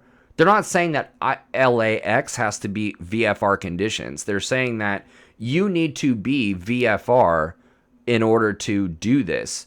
You don't need to be able to see the ground to be VFR. You just need the cloud clearances. You could be totally IFR beneath you. And because you're following VORs, who cares what the weather beneath you is? You're tracking VORs, you know? But with this, it's like, good luck doing this when you can't see the ground. If you're talking about an eastbound transition from Barn that involves going toward the approach end, I mean, assuming you don't have GPS, but, you know, if you have GPS, then who cares? But, dude, some planes don't have GPS. And I see nowhere on here where it says GPS is required. So if GPS isn't required by mandate, and you need to, like, where is the restriction then that you need to be able to see the ground? It just seems very ill-contrived. It just seems very, or ill-conceived. It seems very contrived.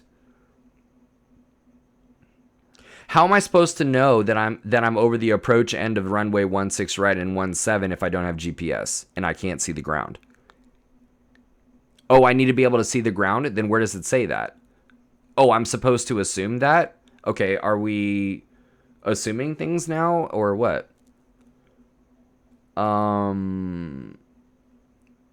The waypoints follow the main road in Salt Lake City or in SLC, so I guess you can follow it by pilotage if you can see the ground, yeah.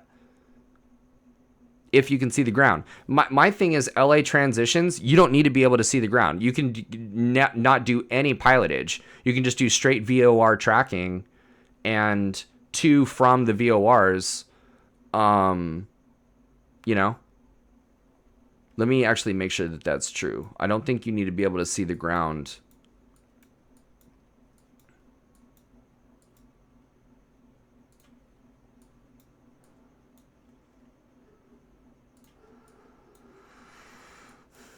This is really challenging. I really like that this... I'm like totally out of my comfort zone right now. This is like really weird.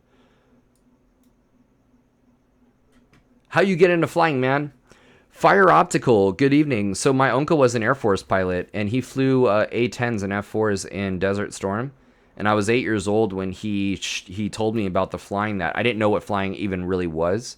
And he put his fighter pilot helmet on my head and talked to me about flying. And from then on, I was hooked. Then I watched Top Gun, and I'm like, oh, fuck yeah, dude, that. And then I took my first lesson, actually, in a 152 when I was 10 years old. And I've been wanting to fly ever since, dude. And then I was a horrible student my whole life, and I gave up on the dream kind of because I didn't think I was smart enough. I barely graduated high school. I was in like remedial classes in high school. And then in college, I actually became a better student. I was like involved. I'm an amputee. I was involved in a motorcycle accident, a spinal cord injury.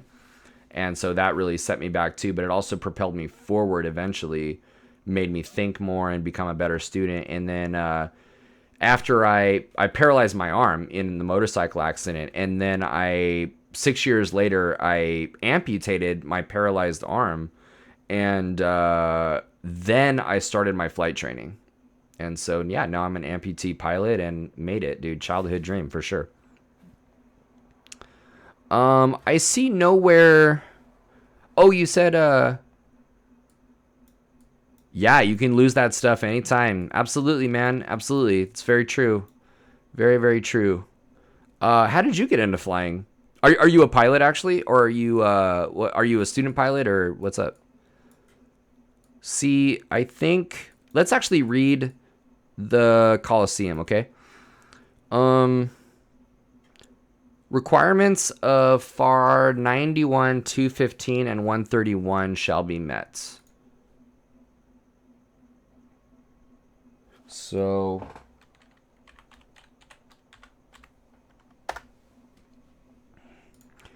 you guys know what I gotta do. This is what any instructor should do.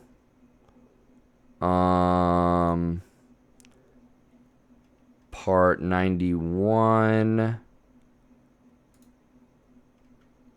All right. What did that say? Part 91, 215 and 131. 215.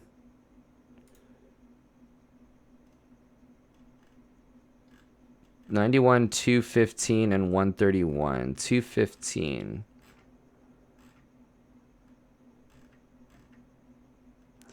Yeah. So you need your transponder. You need a Mode C transponder. Of course, you need a Mode C transponder in Class Alpha Bravo Charlie, above Class Bravo Charlie, within 30 nautical miles of Class Bravo airspace, up to 10,000 feet.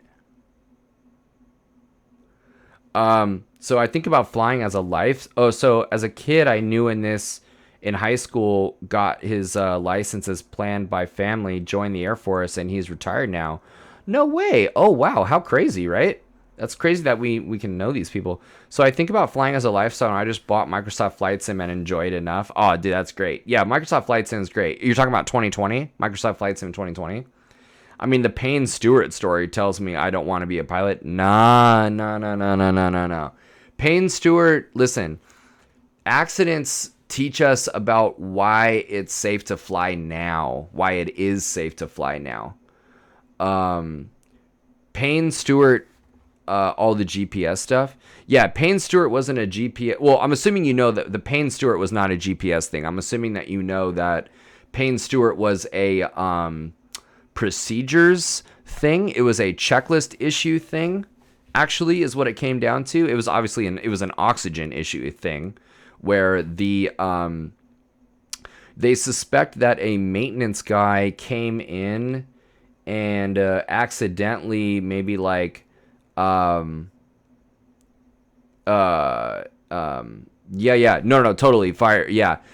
They suspected I only know about this from Air Disasters. It's like one of my favorite shows. And on that episode, they talked about, they suspect a maintenance guy came in and maybe tripped the circuit breaker or tripped a dial of some kind, that I think it was a dial that was normally in an automatic pressurization position, but then it maybe got rotated to a manual. And what it ended up being was, like, normally the crew in auto pressurization, as the crew, it was a Learjet, I believe, they climb, and then as the pressure increases in the cabin automatically on the auto setting. But this was on manual, I think. And what it came down to was a lack of awareness and fully checking the checklist items that would have indicated, like, to check and set the pressurization to auto.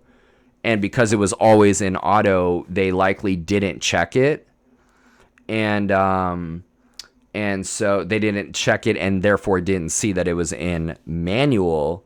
And so as they were climbing through the flight levels, the pressure never was increasing in the cockpit. Now, a part of a climb checklist is to show and verify that the pressure in the cabin is remaining, or at least climbing at a very slow rate. You know, you're checking the pressure differential between the cabin pressure or whatever. You're making sure that the pressure differential is within limits, that that the cabin pressure, maybe if it's a manual system, that it's being set to whatever you're going at or whatever. So by the time they realized this, they were all like lightheaded, and so they're going through this checklist, right? And apparently in that particular checklist, putting on oxygen mask was like the fucking like sixth thing or something. It was like, check this and push that and make sure that this is set to this and that. Oh yeah, by the way, put on oxygen masks. It's like, dude, so they were following checklists, like a fucked up checklist design, actually. A checklist, something was wrong with the actual checklist design. So they, in their mental checklist items, their climb check, this is a pre-takeoff checklist issue, making sure that this is set to auto or whatever. So they probably likely omitted that from both the pilot flying and the pilot monitoring, didn't check their system. The climb checklist was omitted again. When they realized that there was a problem and they went to their checklist, the checklist itself was bad. That, the oxygen mask was so late in the checklist itself, and there we're talking about the accident chain. So what ends up happening, everybody passed out, right?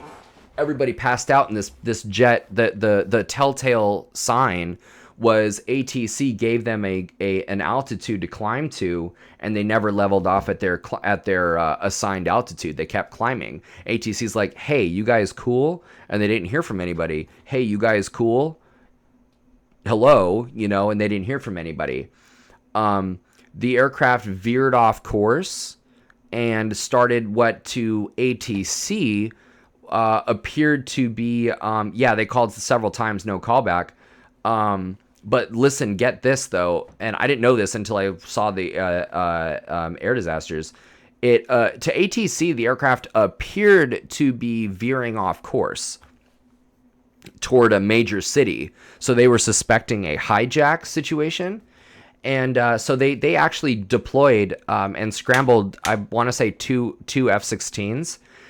One of the lead F-16, obviously there's like a trailing one, and then there's like a lead. And the lead went and pulled up next to the Learjet, and that was like in the middle of a climb, and they were like climbing, and then they would reach its surface ceiling and then descend.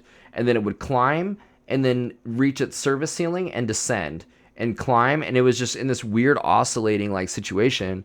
Runaway ghost airplane. The F-16 pulls up to the Learjet, and the guy is in the episode actually is talking about, he's like, dude, I saw condensation on the inside of the windows. You couldn't see through the windows. Condensation. And it was at that point that he saw all the condensation on the inside, where he knew that everybody had to have been passed out.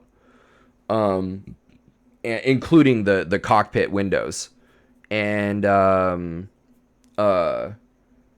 so he was trying to get in touch with them, and nothing,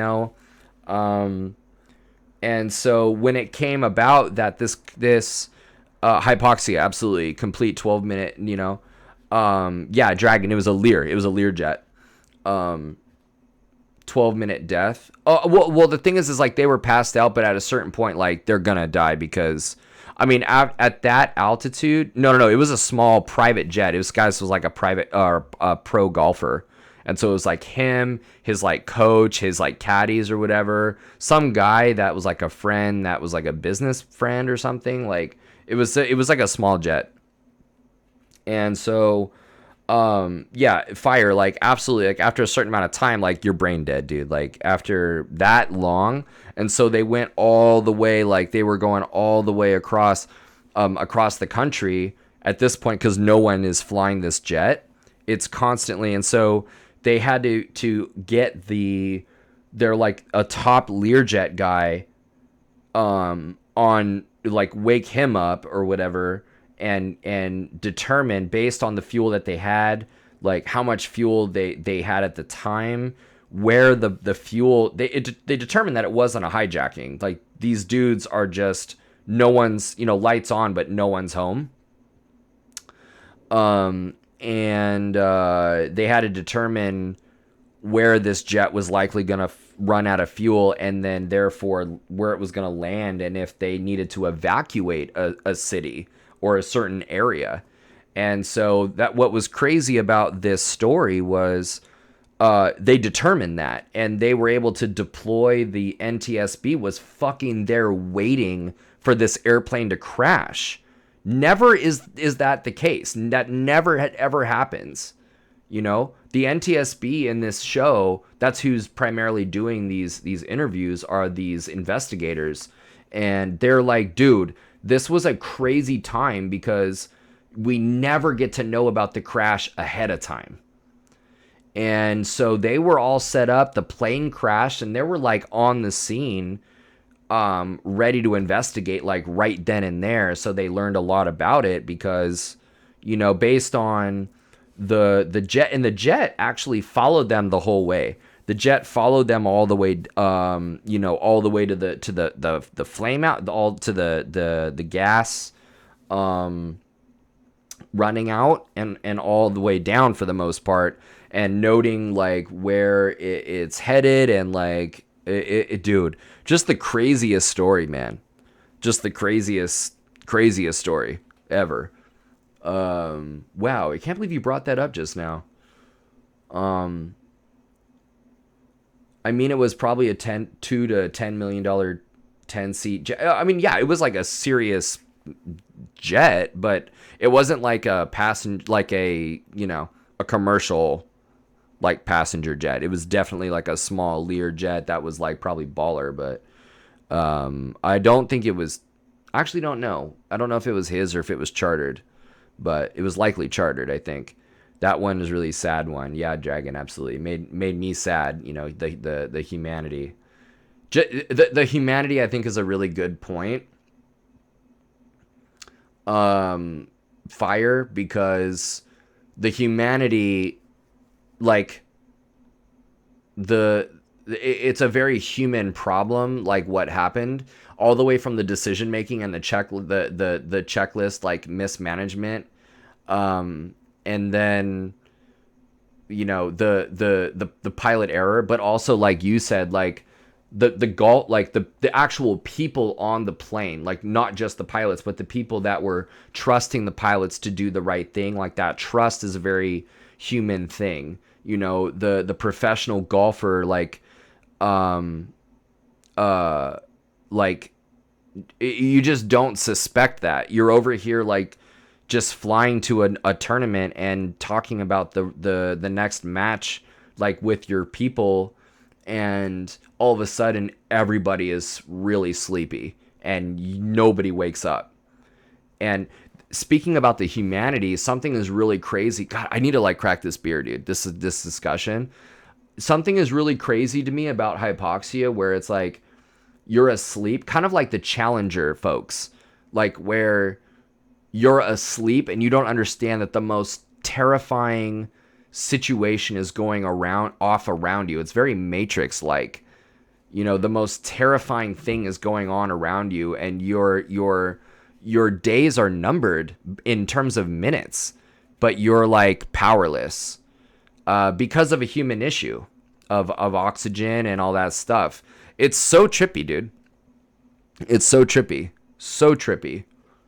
One of the freakiest things that I think about that episode was ATC.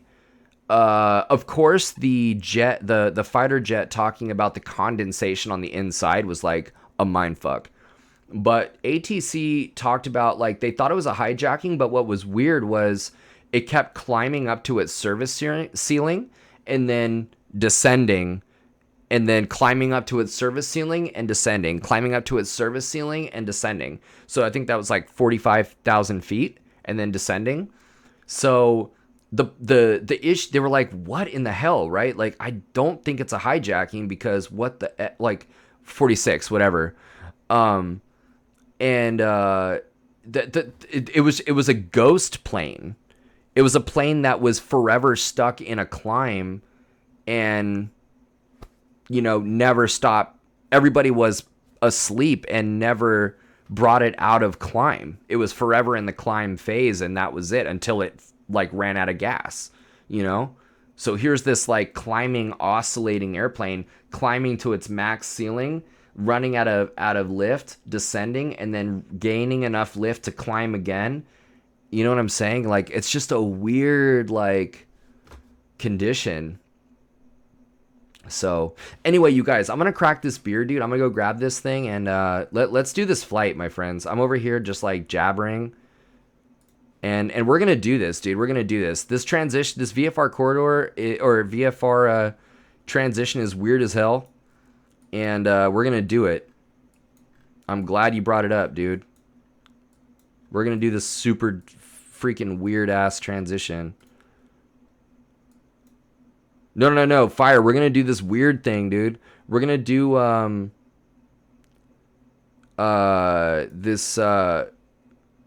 this Salt Lake Bravo transition. We were talking about LA VFR transition routes in comparison, but oh, dude. You know what? The ATC's closed. ATC's closed at 11, and we've been talking for 2 hours. Man, that's a bummer. You know what we should do? We should do this, and then maybe this weekend we can do it with ATC.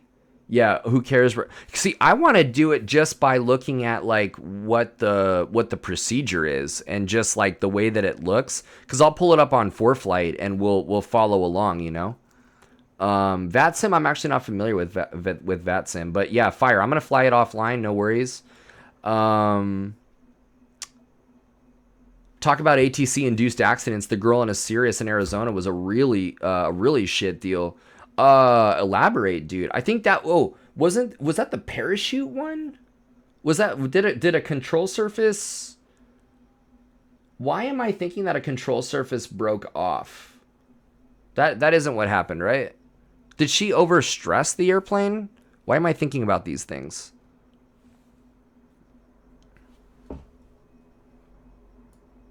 Yeah, Fire. Got a lot to learn. I might learn one thing. So you know what? Let's do it. I'm gonna go grab this beer, and then I'm gonna go new flight in the G1. Oh no, we're gonna go 182 G1000, and then what did we say? We said LGU.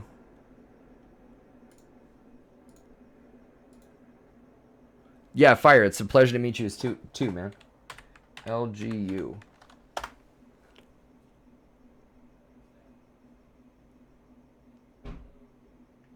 And let's see here. Dragon. Oh no, I'm sorry. Fire said I'm having a beer. Sierra Nevada hazy.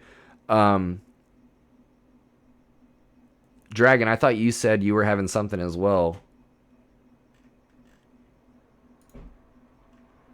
They wouldn't let her land. Just kept putting her in mist, and she finally panicked and stalled and died. Oh, dude, that's right. That's right. I forgot. Oh my god. What the hell, right?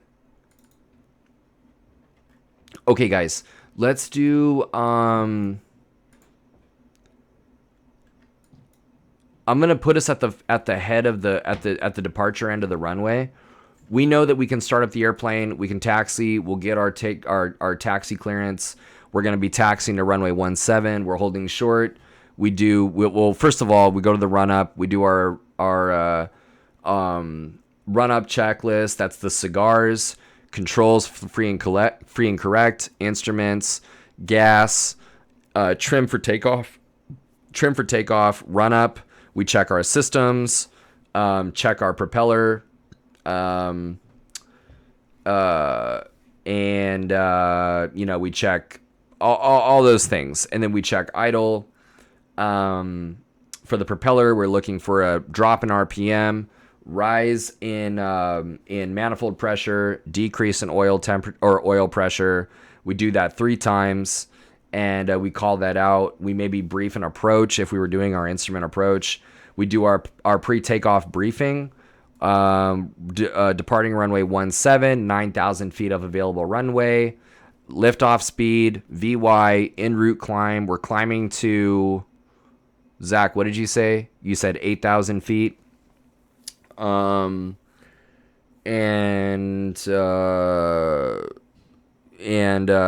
departure frequency is going to be right there.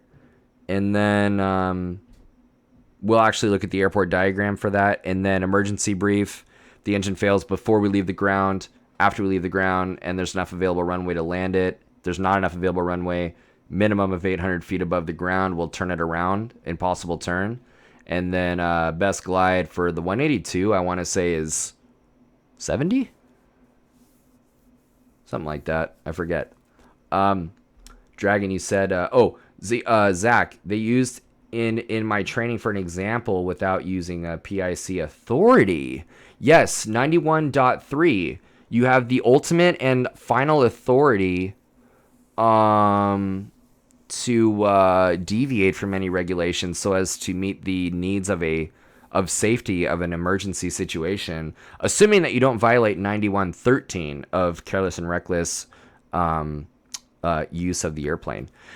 Dragon said, good thing about this channel so far, how many in real life pilots are here? Absolutely, dude. Very, very nice. I love the discussions. It's not impossible. I do it all the time. I hope that's because your engine isn't failing all the time. You might want to get that checked out in the next 100. But yeah, it is definitely not impossible as long as you keep that speed up, my friend. I know I'm just trolling you, actually. So, bit of a taste in your own medicine, if I do say so myself. Okay, so we're loading, and I'm gonna grab that beer, and I'll be right back.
All right.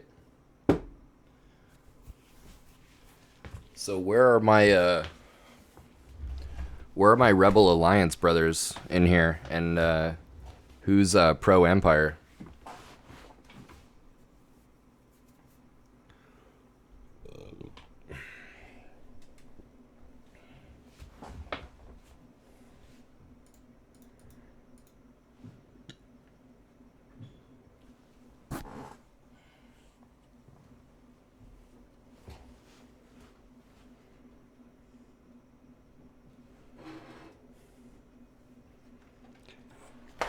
Dragon is rebel scum with me. Very nice.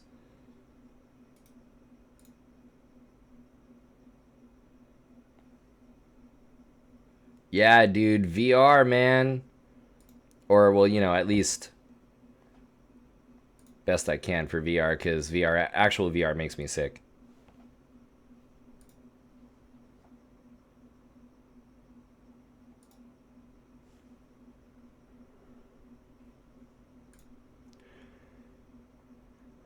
So, this is the 182 Turbo.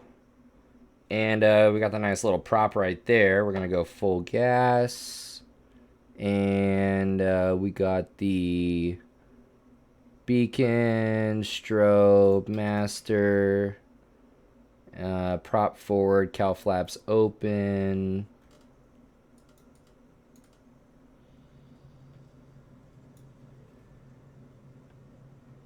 All right, RPM is good.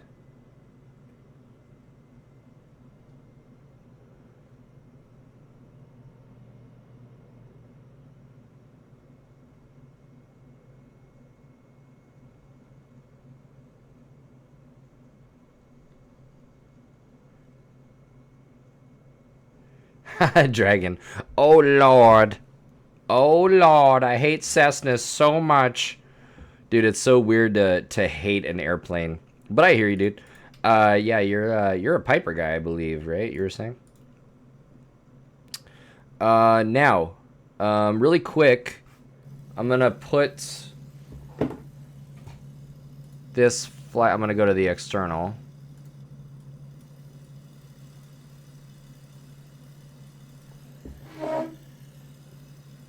All the CFIs at my school keep trying to get me in one. It's great.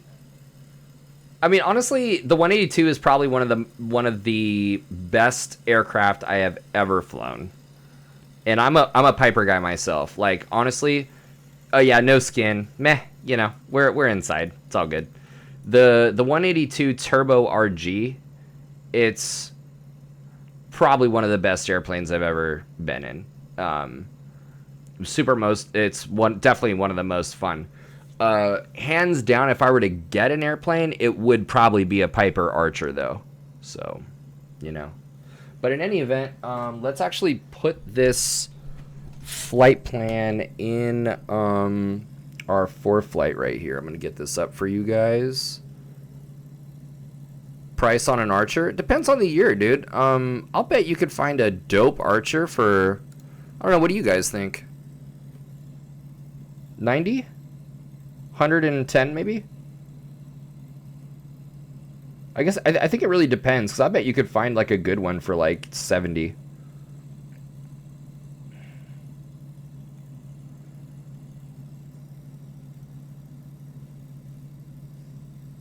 Okay. Oh, you know what?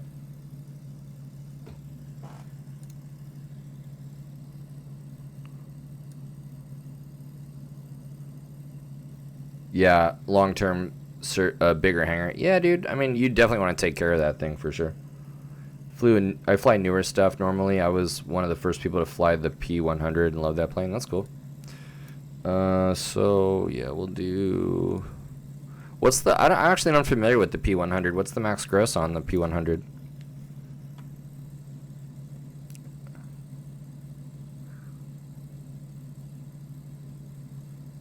What's your total time, Dragon?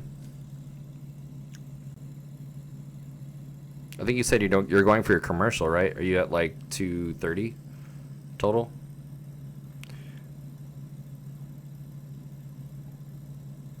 Oh, I thought you said that you do a bunch of arrows and Piper twins. I figured you'd do a bunch of it. You'd know the max gross. Zach. Oh, you're 150 total. Okay. Got a dude who wants me to get in a share of a 152. Not sure if it's worth it. I wouldn't, Zach. 152, not a chance, bro. Not a chance. Up where you're at, nah, bro. Nah. I'd even kind of be like, nah. Listen, I wouldn't go it for me personally. I wouldn't go into anything a share unless it was either a really nice archer or a high performance. I do a Comanche. I do a 182. I do a high performance single probably. Twin, I don't know. You know, those are going to be really expensive. A 152 where you're at? Nah, no way. What did we do out of here? I think we went straight out of this airport to Ogden, correct? Oops. We did LGU to U42. Okay. And that's that. And then now that we have our straight line, I want to say that, yeah, going for his instrument though, so definitely gonna safety pilot for him. Oh yeah, dude, there you go. Yeah, help a buddy out. Oh, you know what? I need to change this.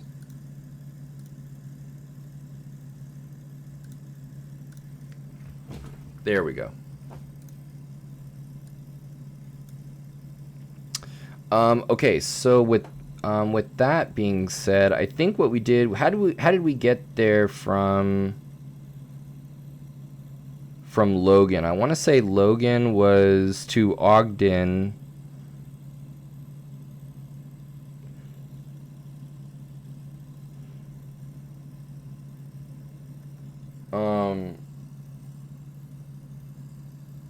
Gotta turn it into an hour each anytime. Oh, an hourly each anytime I can. Yeah, that's cool. Oh, so he's doing his instrument actually, and you're doing, you both are doing your instrument then, you're saying. Ogden. From Ogden, I want to say we did we go Ogden to, yeah, that's right. We did Ogden to Lagoon. Thank God these are all freaking waypoints at least. From Lagoon to... Did we do... Yeah, that's right. VPNSL. God, you know what sucks, dude? I have an itchy elbow and I have one hand. God damn. Scratching sucks, bro. Dragon, I started right seat transition yesterday. Got my second right seat tonight. Ooh, I'd stay away from that, being that early on. But that's cool. I still need more cross-country hours, but I'll be studying for the instrument up until then. Yeah, the cool thing is when you're with your instructor doing your 40 hours, you know, you really should be doing those first 20 in a sim, in an approved sim of some kind. And then, DJ, what's going on, man? Those first 20 hours, you get the attitude instrument flying down, VOR tracking and intercepting, approaches, holding procedures, holding entries mainly, partial panel operations, upset or unusual attitude recovery. Because then when you get into the actual airplane, you can actually cross country and do the rest of your 40 hours, right? That's going to be 20 hours or 30, depending on what type of training device you did the first sim hours in. You can do most of those cross country, over 50 miles, you know, so you only need 15 hours of dual given though. But yeah, there's nothing wrong with.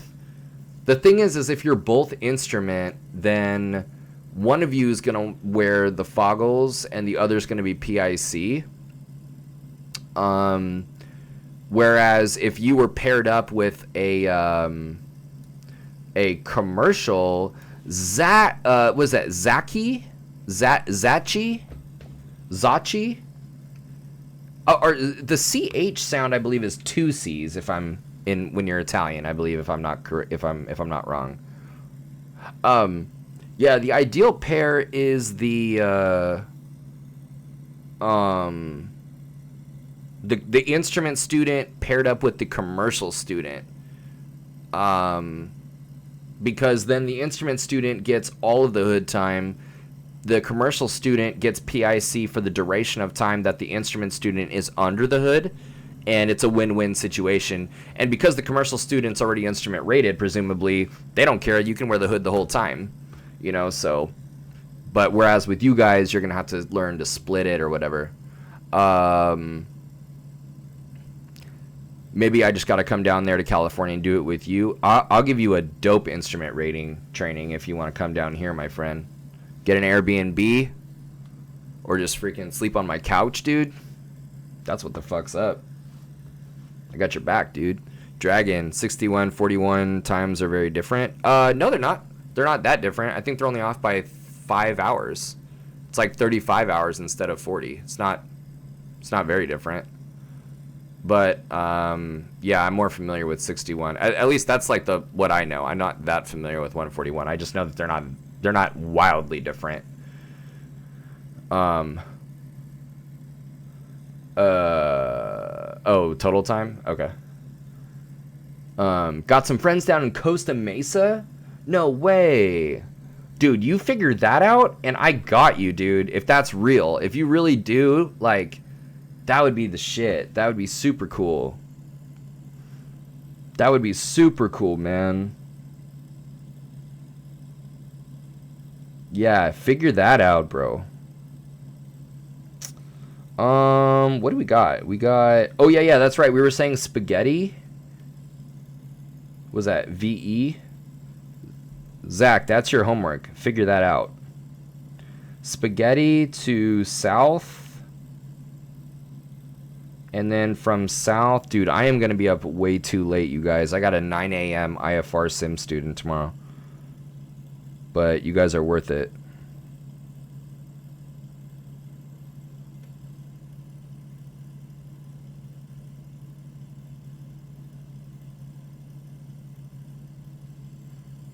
Okay, there's that, and then there's this. Something like that. Dragon, dude. Dude, shut up, man. As I say playfully, of course. You're over here talking about being a CFI in the future? Dude, it's just sim. You could be tired, bro. Dude, go in hungover as fuck, bro. I do love the spirit of what you're saying, because I do go in there and I kick my feet up with coffee, and I do, like, I know this area extremely well, IFR, like all the routes and like what the altitudes are and like the nav aids and shit, and so like I'll be like maybe a 3/4 awake and I'm still drinking my coffee because I am not a morning person, dude, at all. And but I'm a night owl, and so like I take a little while to wake up, and I have my coffee there all the time, and so like they'll mess up on a frequency by like a 1/10, and I'm like, I snap into it. I'm like, the fuck, what is that, the right thing? And they're like, dude, like, how did you even that, like, what? That's what wakes me up. It's funny. I told you I was a big ass troll. That's funny. I'm working Zachi. I'm working on trying to be a CFI also in the future. I love it, dude. You came to the right place, man. I love training CFIs. I love teaching people how to teach, too. That's also a really cool gig. Zach, by the way, does this look right to you, where it's basically a straight out and then Ogden direct to 8,000? That first leg is pretty easy, right? You're just basically, like, your first leg, maybe top of climb or something is... you're just like a beam Brigham. Maybe, yeah, it's got to be a beam Brigham, and then a beam Brigham to Ogden. Yeah, that's fine. That looks fine to me. Yeah, you're not a big morning person either. I have a big cross country coming up, and he wants to start at sunrise. Oh my fucking god, no way! Is bringing an airline captain to Florida with us. I'm so not going to be at my best. Dragon, you know what? If you want us to talk about that flight, we could do some flight planning. Are you doing it IFR or VFR? Or maybe composite? What's the weather looking like? Are you looking at VFR? IFR? Let me know if you want some planning help, dude. We'll do it. You know we'll do it. Oh, so high MEAs. Mountains. You're terrible at instrument studying? Zachi, you are not terrible at instrument studying, but there's room for improvement.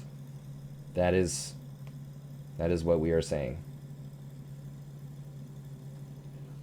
There's room for improvement. You know, you just need better study habits, man. You need an instructor that is stoked as about yeah, Dragon's got it right. It's not just you, dude. IFR is like super hard, dude. IFR is super hard. Very regulation like heavy. Wait, why is this thing being weird? Oh yeah, I'm clicking on the wrong thing, my bad. Oh shit, damn it. There we go.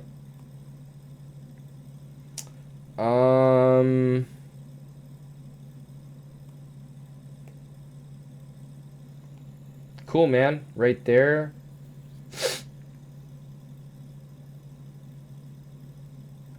We've got what, runway 17. It's a 100-foot wide runway. Yeah, dude, we're straight out. That's right. This is private. This is private pilot, not IFR. My bad, dude. So let's just go. Let's just go for it. Oh yeah, we're gonna program this in the G1000. So we're gonna go internal.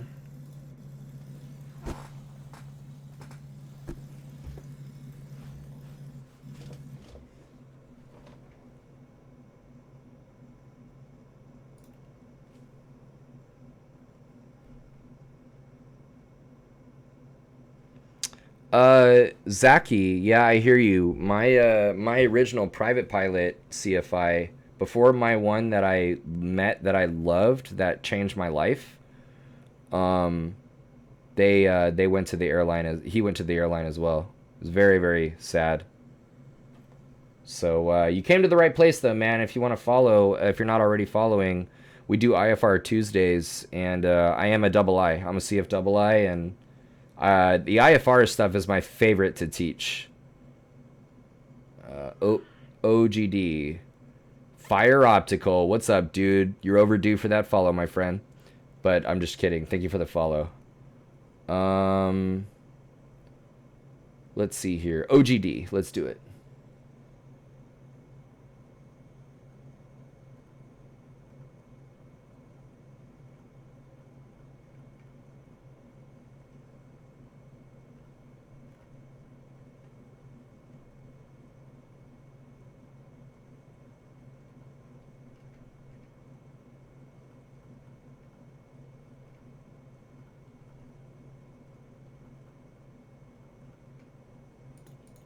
Cool.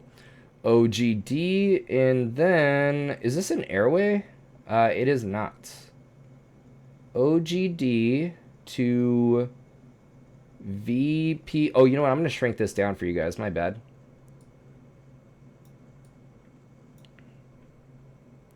Yeah. Zachi, we're all here for you, dude. You got some instrument pilots in here. You have some instrument students in here. You got an instrument rated pilot in here. We're all here to help you out, dude. Definitely pose the question. We'll do what we can. And but yeah, as a CF double I, I'd be happy to, feel free to whisper as well if you want to send me a private message, and we can get whatever you want answered. But if you're not flying 4 days a week and you and trying hard enough, you definitely do not need to be flying 4 days a week. So as an actual CFI, I can tell you that you do not need to be flying 4 days a week. And just because you're not flying 4 days a week, that doesn't mean that you're not trying hard enough. Different people are able to afford different things. Some people are working and can only fly once a week, and there's nothing wrong with that. What matters is what you're doing on the back end. If that's all that you can afford, then you need to be flying in the sim. Yeah, it doesn't matter. Dragon. It doesn't matter. Some people, many people cannot do that, so it doesn't matter that you're doing that. What matters is that people are doing the best that they can. That's what matters. So we're not going to put an arbitrary number of flights per week and say that that's the standard. Absolutely not. But what we are going to say is that you're going to do the best that you can, and that the flying needs to, if you can't do like 2 to 3 times a week, then you definitely want to be flying in the sim, and you want to be researching online. You want to be doing what you can to maybe take yourself through the instrument written knowledge test book. You know, that'll be really good. You know, and just doing the best that you can. You do not need to be doing 4 times a week or 5 to 6 times a week. Absolutely not. And just because you can't doesn't mean that you're not trying hard enough. So yeah, if all you can do, Zachi, is you know, once a week, not a problem at all. In fact, I know many people that are flying once a week that sim a lot in their own time because that's all they can afford, that are way better than students that I have that are 3-4 times a week. 100%. They have better work ethic, tighter procedures, and it's all good. So if you can afford 4 days a week, then great, but absolutely not necessary. In fact, I recommend not doing it that much. I recommend not doing 4, 5, or 6 times a week. I recommend 2, 3 times a week, because if we're doing 2 or 3 flights a week and 2 days for ground, or 1 day of ground, where it's like a 2 or 3 hour session of like shit you not real ground, where we need like a break in between and it's like for real, then you need time for yourself. You need time to decompress. You need time to digest that information. That's what a smart student is going to do. So just as a heads up. Okay. So, okay. Well, that's different though, Dragon, than saying that somebody isn't trying hard enough if they're not doing that. That's different. So Zach, I can't wait for my commercial. They do scenic flights at the flight school and seems so much fun. Yeah, that sounds really badass, bro. VPLGN is right here.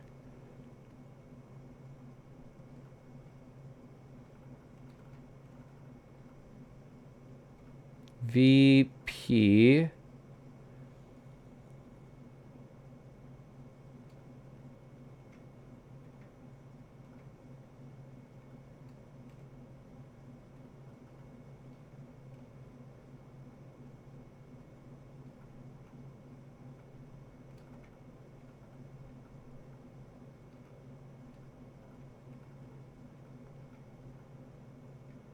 What is it? VPLGN. Oh, you know what? I'm going to put this...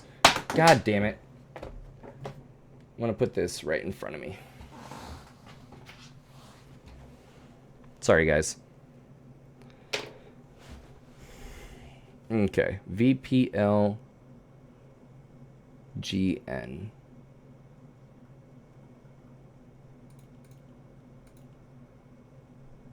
Oh, is that not in there? How is that not in there? Weird. Oh, Zachi, fantastic. It's weird that isn't in there though. What do we do?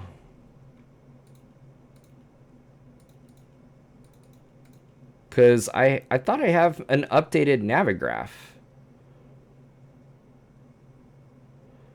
So that's weird.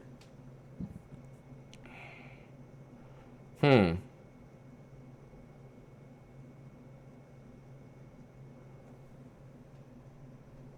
me look at something really quick.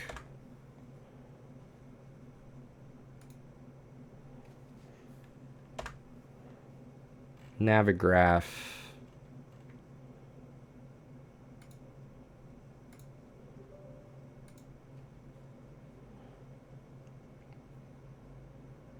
Have you used Navigraph to update the sim? I definitely have, but I thought I had the updated Yeah, dude, I'm showing the updated X-Plane 11 to the 2109 Rev 1. It's green. It's showing that it's updated. Have current charts. I definitely have. I'm using 4Flight. You know, I have a current download for sure. That's really weird. That's really weird. Now, Navigraph isn't perfect. I do know that. Navigraph definitely is not perfect. So what we're gonna do is, since it's actually outbound from Ogden, we're gonna fly a 132 radial. If that's 1.5 and then 1.4 and 1.3, so that's just shy of 135. We're gonna do a 132 radial to wherever, and then from there it's gonna be VPNSL. Is that in there at least?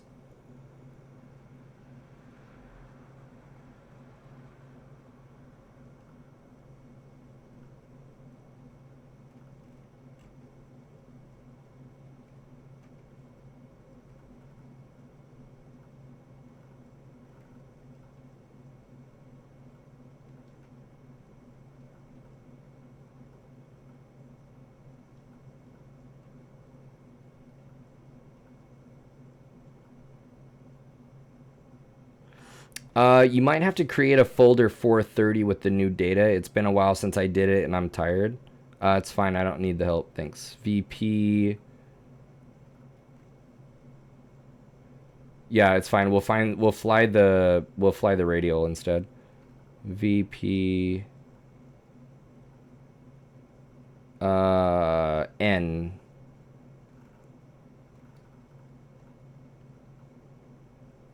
VPNSL.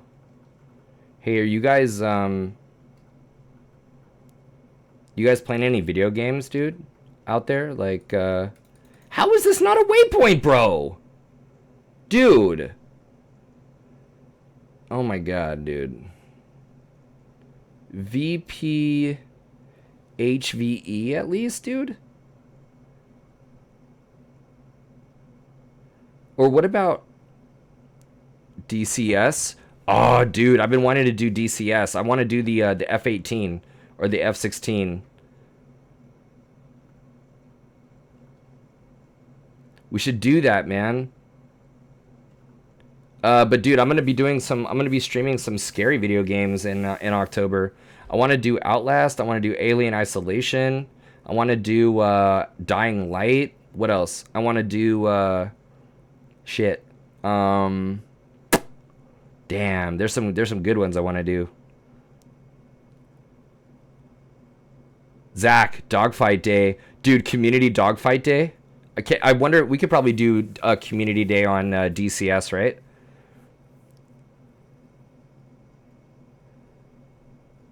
You have a P-47 that will teach you some real pilot shit. Yeah. VPLSC. Let's try that.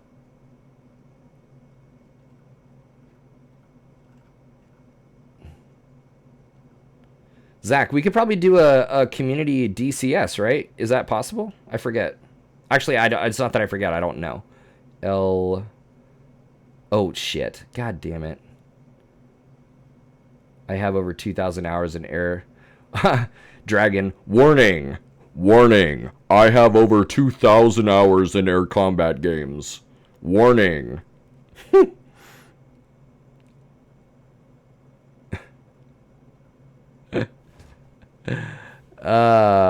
Zach, I've never played DCS, so I don't know either. You know what would be sick? Is if you and I learned the F-14 together and you were my navigator, if you were my back seat. I think we could do that. And if I was the pilot. Zachi, you played DCS? Where were you in, dude? I was learning the F-18 actually, and it's pretty dope plane. Pretty sick plane, dude. You'll be my goose, but it'll end better for you though. We'll keep that canopy closed, you know what I'm saying? Dude, Elios, what's up, dude? I've been wanting to do the F-16 really bad. How is it? How's it been treating you? The warning is so that I don't feel bad when you're crying. So you're warning yourself? Warning to myself. I have 2,000 hours. I'm doing this so I don't feel bad when you're crying. Warning. No humility. Warning. We're not here to have fun. We're here for serious business. Warning. VPSLC.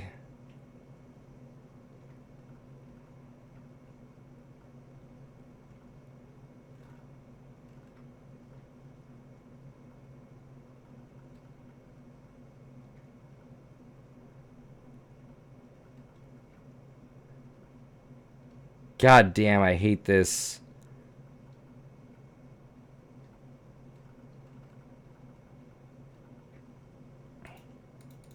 None of these freaking intersections are here, dude.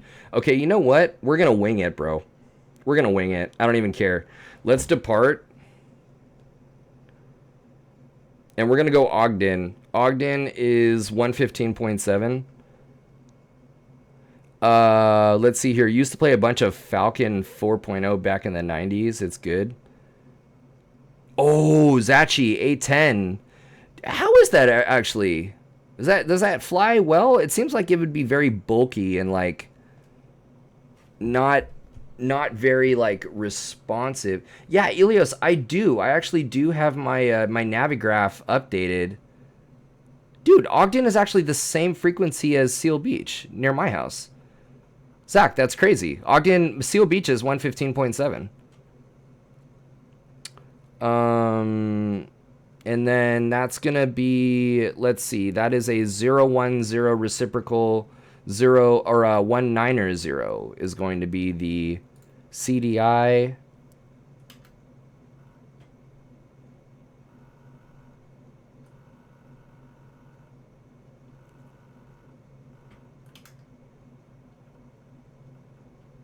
Cool. All right, guys. And then autopilot wise, yeah, I've been wanting, dude, Ilios, I want to do the F-16. I really want to do I want to start incorporating a DCS night for all of us.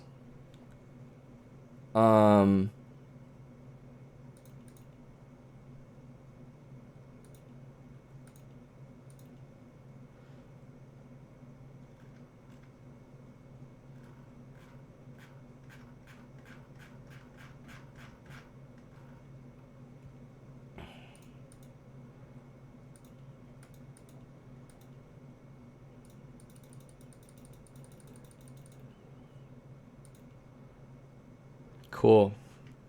Yeah, I want to do a DCS night where we start walking through the F-18 procedures together. All right, you know what? We're going to go. Oh, you know what? Wait, pause. And then we need, are we actually on here? Yeah, okay, cool. There we are. All right, cool. Clear for takeoff. 756 Foxtrot Zulu. Yeah, so I want to do a DCS night every so often, you know, like I'm mostly in this for education and positive rate gear up, heading bugs set, and then autopilot set. Yeah, I want to but I want it to be fun. Like I don't want it to be like all, you know, all business, no play, you know? And so I thought what would be cool would be like, dude, to walk through the F-18, like learning the startup sequence and just doing some like canyon flying. Like I played DCS for a little while, but I wasn't big on dogfighting. I, of course, being an IFR nerd, like I learned TACAN, like tracking and intercepting, holding procedures, like doing case 3 carrier landings like at night and like flying the hold at like an Angel's whatever, you know, based on how far you out, based on how high you were, like how many miles out you were, doing a holding pattern, and then like flying the inbound course to the tackhand to a certain DME, and then flying a DME arc to the final approach course to do the actual carrier landing, where you're actually intercepting the glide slope and all that shit. I didn't do any dogfighting, actually. Trying to do formation flight with a bunch of people would be sick. Dude, I'm so down for that, man. I am so down for that. I'm going to look into that. I'm actually going to look into that, and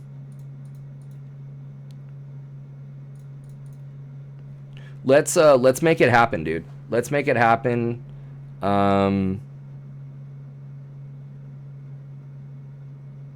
Where we all can fly together.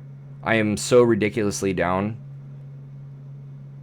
And I was actually tempted to do the F-18 tonight. Just at least the startup sequence. Especially, Zach, if you haven't done DCS.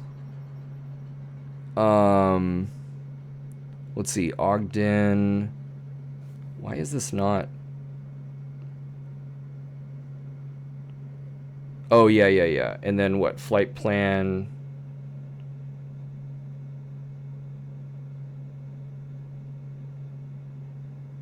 We should be Ogden direct right now.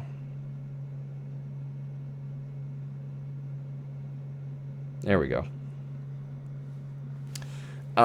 Especially if you haven't done DCS, like honestly, I want to fire up DCS after we get to where we're going and we do this freaking jerry-rigged like makeshift VFR like transition route, because Navigraph doesn't have these fixes in the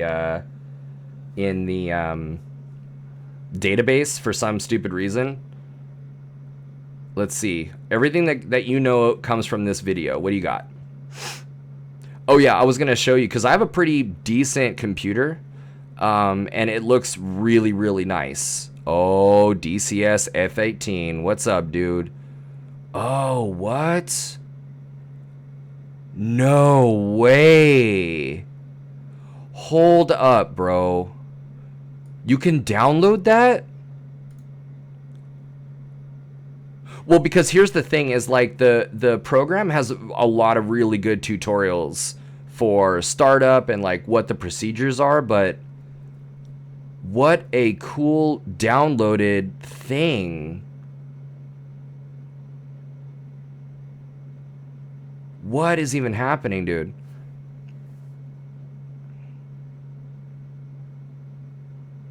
Oh, you know what? Hold up. I need to, I'm climbing through my freaking altitude here. I didn't set my altitude.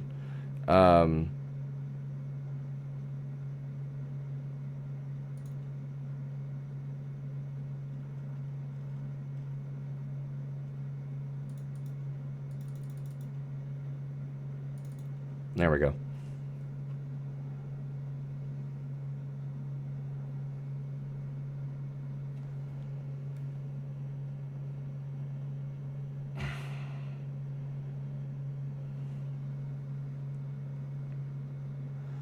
All right, sweet. You got that lake down there. We like can't set up anything in our freaking like GPS because Navigraph doesn't have the fixes. That's so whack. Okay, back to what you sent me though.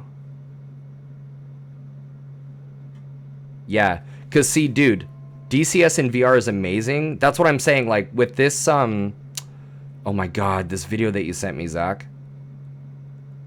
Oh, this guy fucked up though. That's so funny. He like fucked up the takeoff and now he ejected. The DCS, oh my god, it's like raining and you got the rain on the windshield of the dude. My F-18 looks way better than this, by the way. Like the graphics and everything. You got to see it. You got to see the oh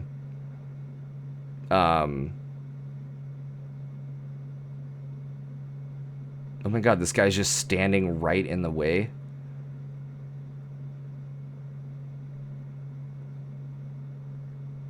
Yeah, that's wild, dude.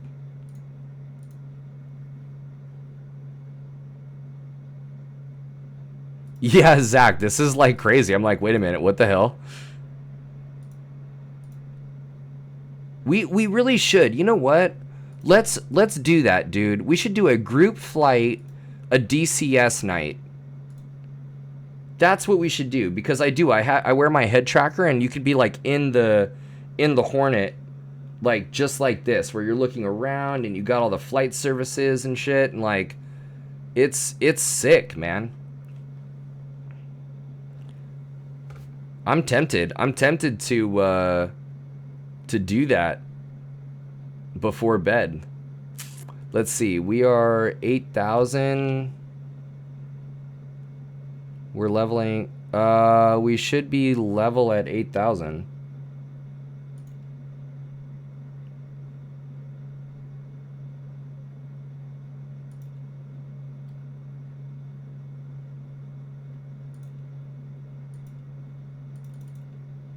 I guess I didn't arm it.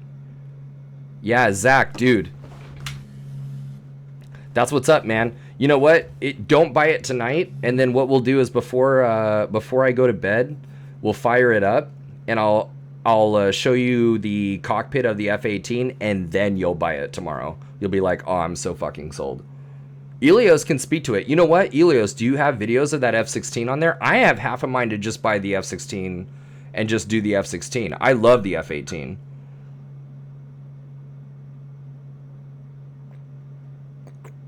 You know what I don't love is crashing into a mountain. So what I'm going to do is set my heading bug and go heading mode.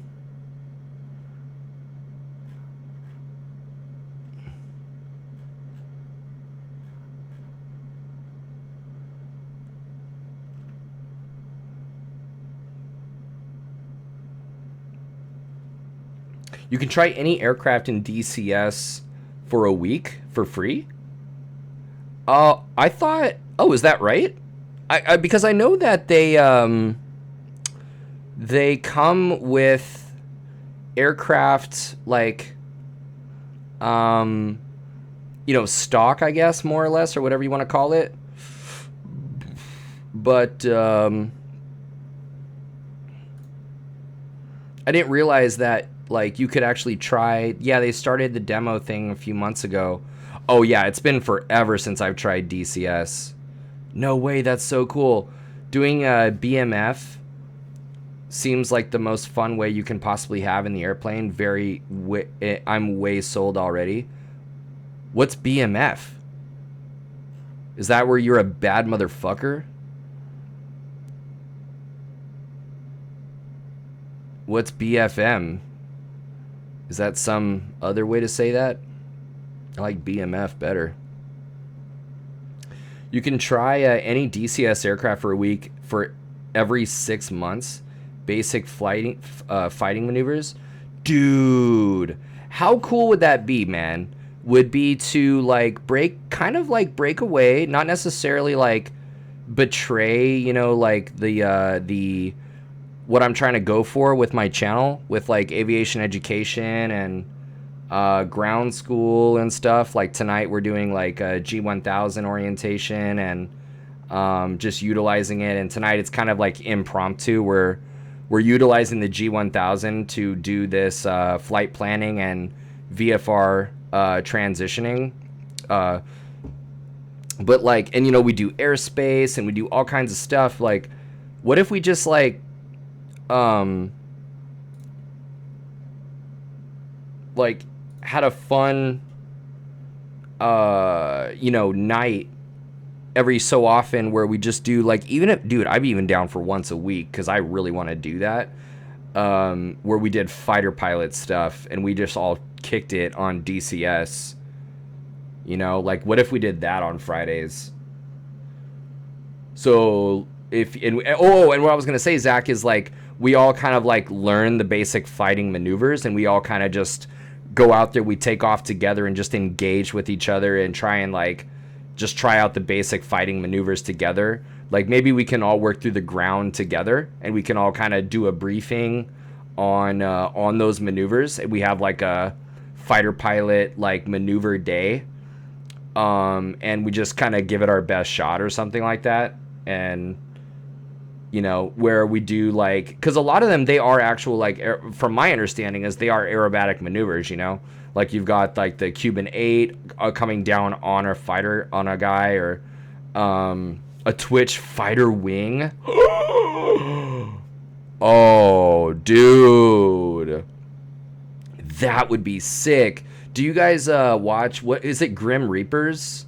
Grim Reapers is a pretty fun like channel to watch for a DCS, where they do all kinds of like weird shit. They do like races, or like who could do like the craziest like aircraft carrier landings with like the most fucked up winds or something like that. Ilios. Okay, sorry. Let's see. Let's check it out. DCS F-16 Viper first look and flight. Funny as hell review of the F-16. What's your view? Have you gone far in with the F-16? What's your view of it? If you had to rate it 1 to 10. An 8? What? Are you being a poo? Oh, is it really missing a few things? It's an 8 with regard to what? Like, are you a dogfighter, or are you like navigating? Like you're doing missions, or what? Because like I said, I loved the F-18, but I did 0 dogfighting in it. I did IFR stuff and yeah, like mostly navigating and carrier landings and stuff. Wow, the cockpit looks nice though. Like that looks dope. All like the lighting and stuff. Whoa. Guns only. Dogfights seem like the most fun. Yeah, I honestly, I just never really got familiar enough with the plane to do dogfighting. Put that video up on stream with sound. Okay, cool. You know what? Let's I'm just gonna watch my position on, because we're coming up to Ogden. Let me cross Ogden and then fly outbound, and then we'll restart it. We'll put it up on the stream. But I am curious. I'm just gonna put that right there for now. I am curious, like, are you dogfighting in the F-16? Like, why an 8? To me, it's like, what is it missing, And meanwhile, what are we doing? We're going outbound and Ogden on the 1-3. Oh, it's missing ground radar. So then, are you doing like landing? Are you doing IFR procedures or something that you would need radar for minimums or something? Or oh, you're probably using ground radar for the height above the ground for like dropping bombs, right? Right. Oh, I see. Damn. My mind automatically goes to IFR. So we are 132.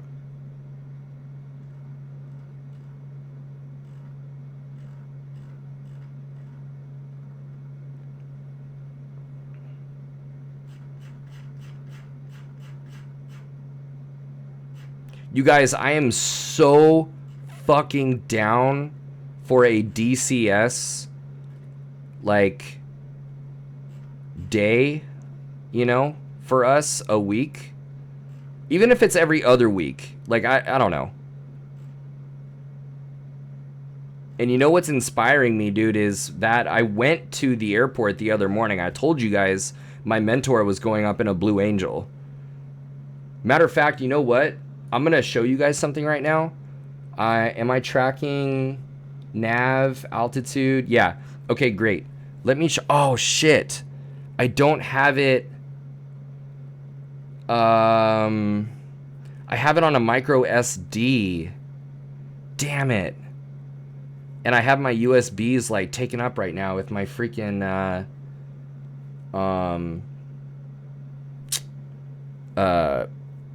flight controls. I took some sick GoPro footage of that day, and and I wanted to show you guys. But anyway, that really had me thinking. You know, I'm able to walk around this F-18, dude. I was 30 feet away from this Blue Angel starting up, and I'm brought to tears because of how loud this thing is in startup. Sitting there, not moving at all. This thing is screaming.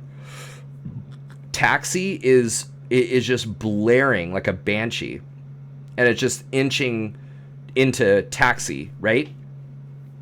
This dude taxis to the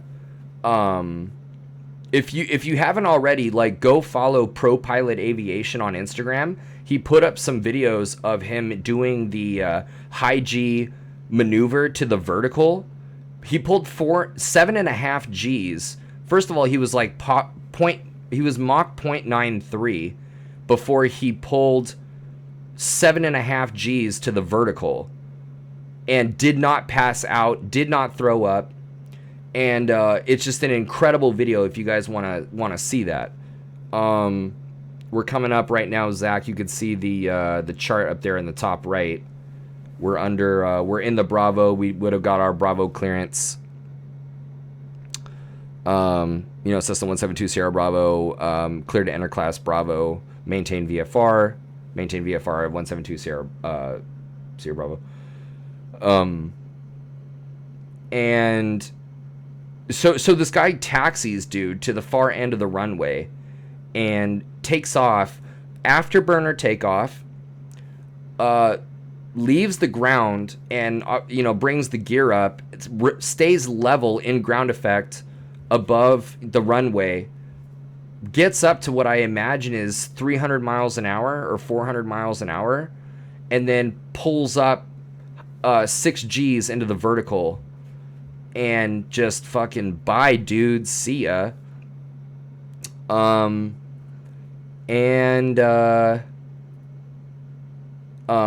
He's gone for about 30 minutes, and then he comes back and he like rips around, you know, the airport low level, comes back around for a landing. But then come to find out, like, he did the 7.5 you know, G like maneuver, and it was just amazing. Point is, dude, is it was breathtaking to walk around this airplane while he's being interviewed before he takes off. I'm walking around the Blue Angel. I'm walking around this F-18 and admiring this thing. And where this spoiler alert, this story is going is, like, I'm like, dude, I got to do some DCS with the guys. But because I remember learning the F-18 and walking around this airplane, like, being so close to it, like you could touch it, you know. Of course, the engines are something that are breathtaking and like monstrous, right? But oh, we should be cowl flaps closed. Zach, you didn't tell me, dude. You didn't. Where's my pilot monitoring, bro? Of course, the engines are monstrous and intimidating, but for me, what took my breath away were the stabilators, the stabilators in the back, mammoth-sized control surfaces. You know, as an instructor teaching in the 172 or the 152 or the Piper, like the stabilator in the Piper, like, these are small control surfaces that we check pre-flight. We like lift it, and you know, we check for the freaking, like, you know, we lift the little flap or the little elevator, and we like look at the trim tab, make sure the cotter pin is in, and it's like, okay, you know, it's these small control surfaces that have big effects. And let's see, we're going to be on a heading of, I don't even know what. But yet, for this F-18, dude, these stabilators were unreal large, like unreal huge. And I just couldn't believe what I was seeing, you know, how big it was, how big they were. And so, yeah, man, I have been really looking forward to a DC night for a while. And then, you know, that experience with him going up in a Blue Angel really just solidified it for me. I'm like, dude, I got to get back in there.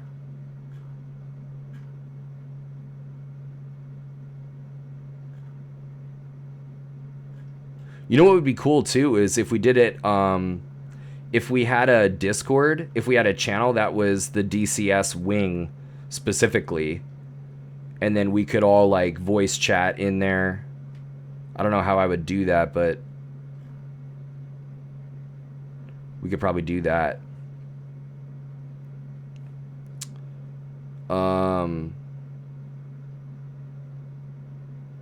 But if you look at the link, that's full list of missing systems. If they get everything that list done, it'll be 10 out of 10.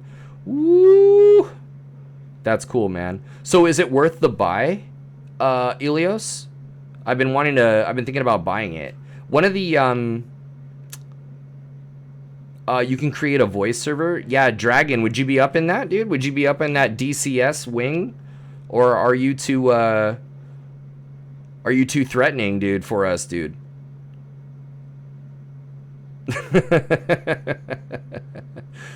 I would be when I am free. Yeah, no, that'd be awesome to have you in there, dude. So you, oh yeah, still worth it, but I'd pick one aircraft and stick with it. Okay. So if I'm partial to the F-18, like flying the F-16 is stupid easy. Really? Yeah, I really like the F-18, dude, personally. Using the weapon systems is the hardest part. Yeah, dude, so we're definitely flying this route. I think that Zach, by the way, just coming back to this flight plan right here, it seems that, you know, really it's not that, the hardest part is actually flight planning and knowing where you're gonna go, like what to plan. You could see there in the top right screen, like it's not that big of a deal. Actually, this flight, you saw all of this, I'm sure, if you really did this flight, or did you actually just plan it?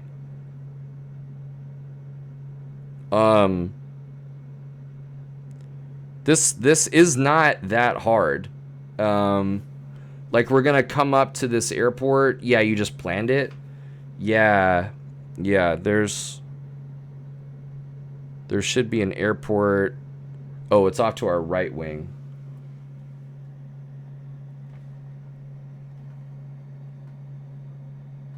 Yeah.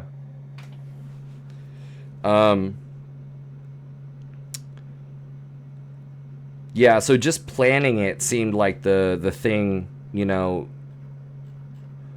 to like the issue. Like flying this thing is actually no problem. All you did was just put in the right spots, select a good altitude, get your Bravo clearance, and you know, pretty much just plan your descent. And otherwise you're good. We should be coming up to the big airport out here. Yeah. But you can see why the when you actually fly it in real life, you can see why, you know, this whole space out here is for those approaches for sure. And you're like, they just want you out of the way all the time. But anyway, yeah, so it's okay. You're over here. Oh, we need to actually be a little more on course to the left, it looks like. I've been wanting to do the F-16 though, Ilios, because did you ever play this game? When I was a kid, I had this game. It was an F-16 game. It was called Sudden Death, and it was like, I don't know. It was like Ace Combat or something. It's just like any other game, but any other fighter pilot game. You had like a briefing room and like, you know, like a team, and it was like drama between like two top pilots and like, you know, some girl or something like that, of course, or whatever. But, and then it was like the hero that it was like terrorism, and, you know, you're over here in like the Middle East and stuff. And it's like, so, yeah, it was dope though. It was super sick. No, Zach, oh wait, hold on one sec. Earlier comment, you said, oh no, Ilios, 16 is full fly-by-wire. It just goes where you point it. Oh, that makes sense. Yeah, they're all pretty much fly-by-wire. I have the 18 and the 14 Dragon. The 14 was something I wanted to try too. I'm not great at either. I'm more of a warbird fighter.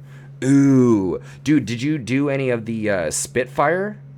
Are you actually doing War Thunder, or are you doing Warbirds in DCS?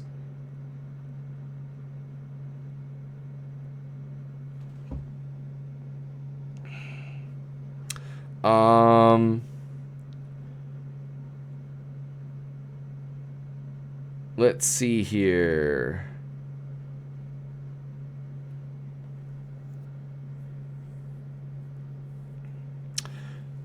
Like the only hard part of the F-16 is if you somehow hit the limiters with all three axes and deep stall it, but you almost have to try to do that.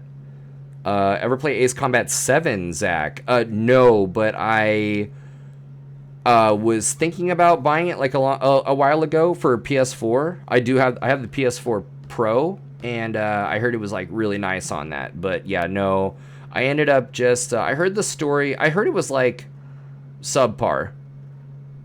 I heard like the planes were like cool, but that it wasn't that different from other Ace Combats, and that, you know, in terms of just having a sick flight simulator experience, like DCS is the way to go.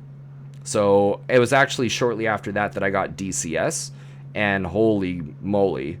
Oh dude, you enjoyed 7, really? Yeah, I'll have to like rewatch the oh shit, is our airport coming up? That's our airport right there, shit. Let's go dive bomb this 45 downwind, dude.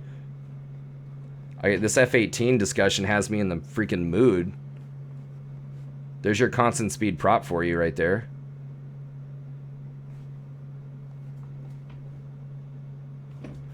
Let's go try and do this downwind in the yellow.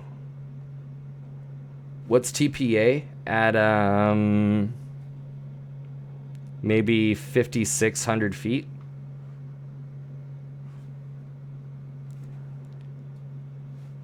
Like once you put the F-16 in the attitude you want it, take the pressure off the stick, it just sits there. Oh, so it's a neutral. It's like a neutral dynamic stability then.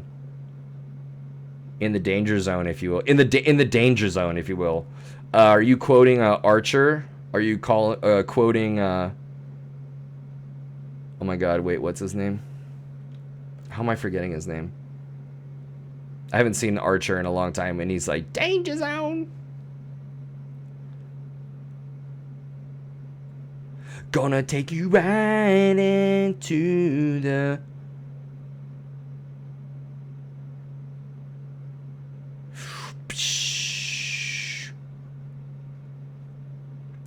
danger zone.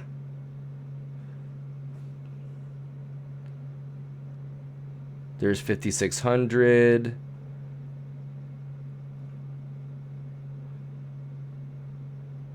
Runway 16. Okay, cool.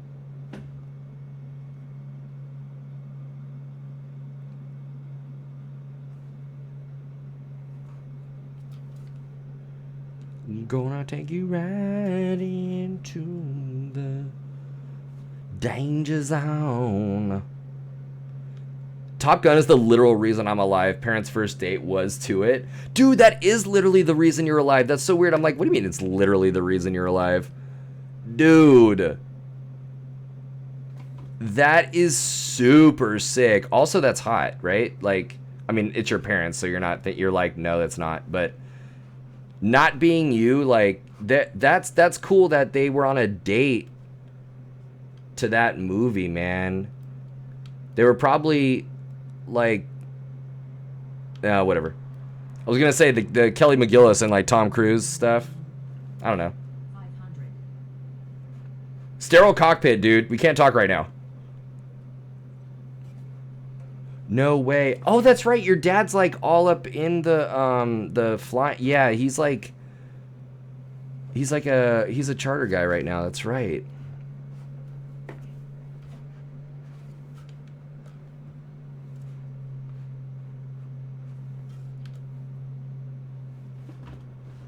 We're going to land this thing, and we're gonna get in the F-16 or in the F-18. I can't take it anymore.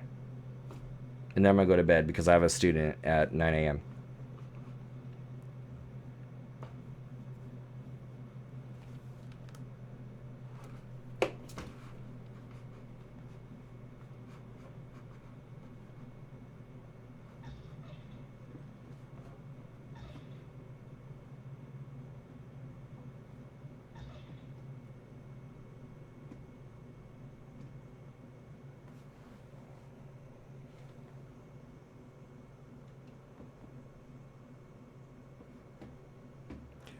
Dude, the one thing I can't stand is how high this pitch attitude is. When it's look at the attitude indicator. This thing is absurd on the ground. For some reason, the pitch attitude is out of control. Tail heavy. You go to the CG. Look at this, ridiculous, dude. I'm gonna go to the CG right now. I mean, center of gravity, the default is right there. Let's go.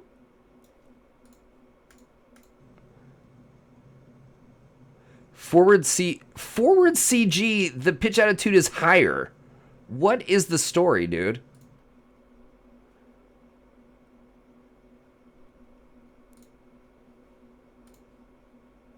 Oh, my bad.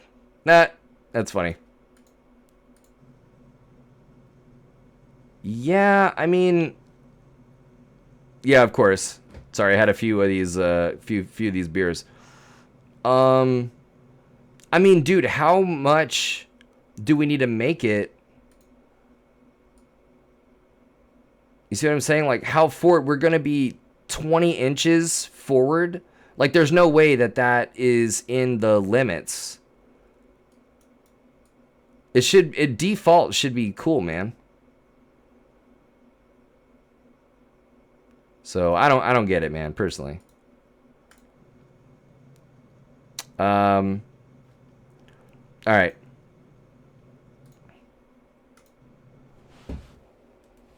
Yeah, you guys. So the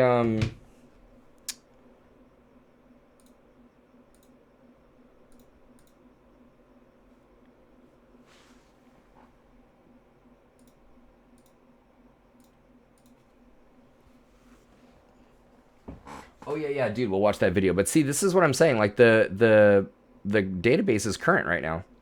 So I don't know. DCS. No, we're totally doing DCS, but we are going to totally watch that video. And which one? Let's see here. I think. Oh yeah. This one.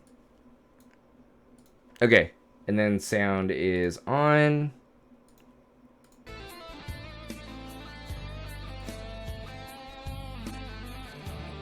Can you guys hear that all right?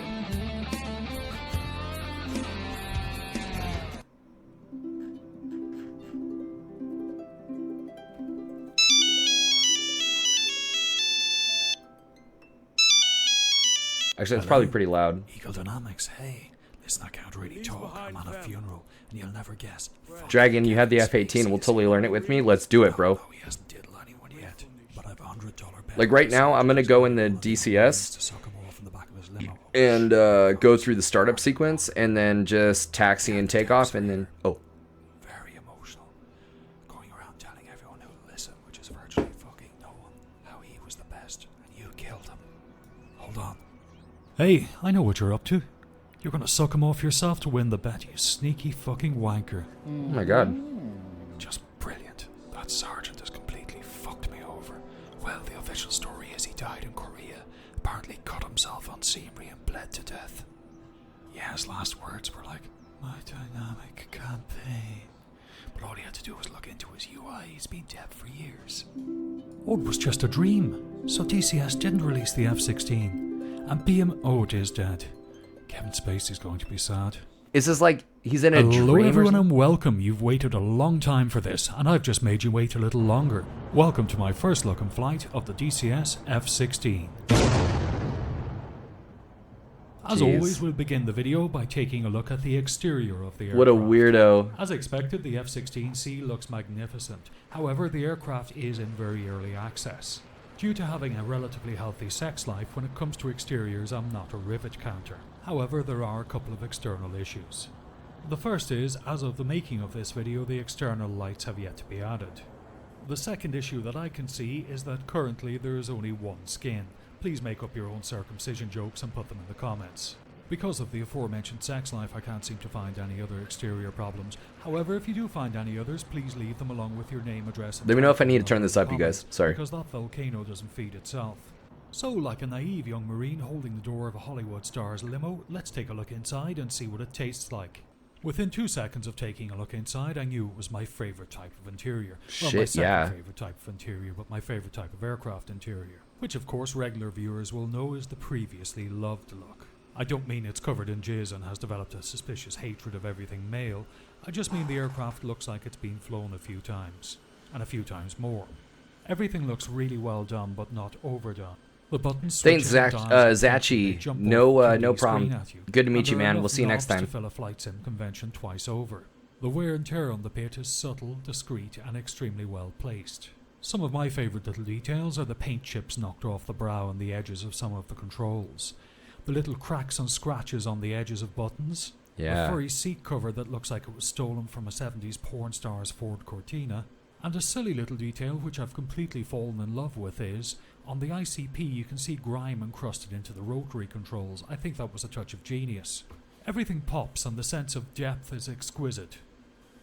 The way the little hands stand out off the gauges is extremely convincing. You can see this more clearly under direct sunlight. Earlier today I did a little test in VR and I was completely blown away. In my book it's currently the best VR pit in DCS. It's so good that Mrs. Laubie had to shoot me with horse tranquilizer to cure my erection before we went shopping. Not completely unrelated in size and girth, the stick is on the side. The F-16 stick is operated by force rather than throw, so you'll notice it moves very little during use. It looks very like the Warthog stick, but I'm told the Cougar sticks are a closer replica. So to sum up the pit, it looks extremely impressive in 2D, and in VR it's enough to give you a boner for days. Startup in the F-16 is quite easy. It's not World War II easy, but compared to a lot of modern jets it's relatively straightforward. There are quite a few tests along the way, I'm sure some of which you can omit, but I'm a systems guy so I like pushing buttons and twiddling knobs. Giggity. As a little experiment I refused to look at the manual that came with it, and instead used the original Air Force manual. The good news here is everything worked as predicted, and at the end I was left with a fully started and operational aircraft. The only little perforation in the condom here for me is that the INS isn't yet simulated or even faked. It's not the end of the world, but as a systems guy I would have happily allowed it to delay release a week or two. Taxiing is relatively straightforward, just make sure you engage your nose wheel steering before you engage the throttle. Speaking of which, the F-16 is very light, so it takes little more than the flea's pubic hair width of throttle to move Oh, along. no way. Dragon. And don't forget Oh, to wow, engage that's your cool. ejection seat. You may need it sooner than you think. Once lined up on the runway, I couldn't contain my excitement any longer. Yeah. So I set the throttle to full afterburner. sat Full back, afterburner, bro. covered my You gotta sector. do it. The first thing that struck me was the sheer acceleration. I had hardly formed the thought, well, bugger me, that's fast, when I was already at rotation speed. And all it took was just a little bit of rudder to stay centre in a moderate crosswind. With half the runway surplus to my requirements and a blue flame emanating from my rear end, it was time to see what this baby could do. Yeah, Quickly bud. realising you can't make a wanky first look and flight video for the F-16 by flying over the sea, I turned tail and Oh, headed for the yeah. mountains. That's when the first indications of how agile and manoeuvrable this jet is became clear. I suppose the best descriptive I can come up with is snappy. This rather neatly brings me along to the flight model. Dude, The flight his model at the moment is a work in his half progress. Cuban should have been a 45, not a Feels 30 very downline. believable. It behaves very much how I'd expect a modern lightweight fly-by-wire fighter to behave. However, there is one major caveat. I have never flown an F-16 or any other military aircraft, so I don't have a clue what I'm talking about. And anybody else who tells you with any authority that the flight model of X is as near as damn it, without actually having flown the thing, is lying through their fucking teeth. Unless a pilot of that specific aircraft has been involved in development and has publicly endorsed the flight model, one needs to be extremely skeptical about any claims regarding flight models. Furthermore, anyone claiming pilots have told them their flight model is fantastic without actually naming the pilots is like a guy with a 1-inch Punisher claiming that all the girls tell him he is the world's biggest cock. So to sum up, I like the flight model, I find it credible, but I know as much about the flight model of the F-16 as I do about Ugandan tit wrestling. With the flight model put to bed, let's talk about systems and weapons. If you followed the F-18 launch last year, you'll notice that the F-16 comes with a few less systems than the F-18 did on launch, but a few more weapons. There are also a couple of systems, such as the targeting pod and the helmet-mounted queuing system, which weren't available with the Hornet on launch. On the weapons front, it begins life with the AIM-120 and the laser-guided munitions, which took a while to arrive to the Hornet. As far as early access goes, the only two issues that stand out for me are the aforementioned missing INS navigation system and the missing ability to jettison weapons and stores. I think if those two issues are resolved quickly, many of the misgivings expressed online will quickly fade away. I think at this stage in the video it's important to discuss the elephant in the room, which of course is early access. For those of you who have just woken from a long coma or just escaped a religious cult, early access is the purchase of software in an unfinished state of development. Whether you should purchase an early access product or not depends on a number of factors. Dude, I love these The first factor should always these be, high-speed is low what's the passes, released dudes at product 600 enough to make knots. and keep me happy for a while. At 2,000 feet above the ground. Dude, he's got a radar altimeter of 500 feet? Your money, and you're only answerable to yourself. If you're the type of person who only really enjoys a module when it's fully finished, and finds the wait for features and bug fixes extremely irritating, then you're best off avoiding below early the tree access. line. Shit. There's absolutely nothing wrong with that standpoint. It only becomes a problem when expectations are misaligned with reality. The second factor in early access is confidence.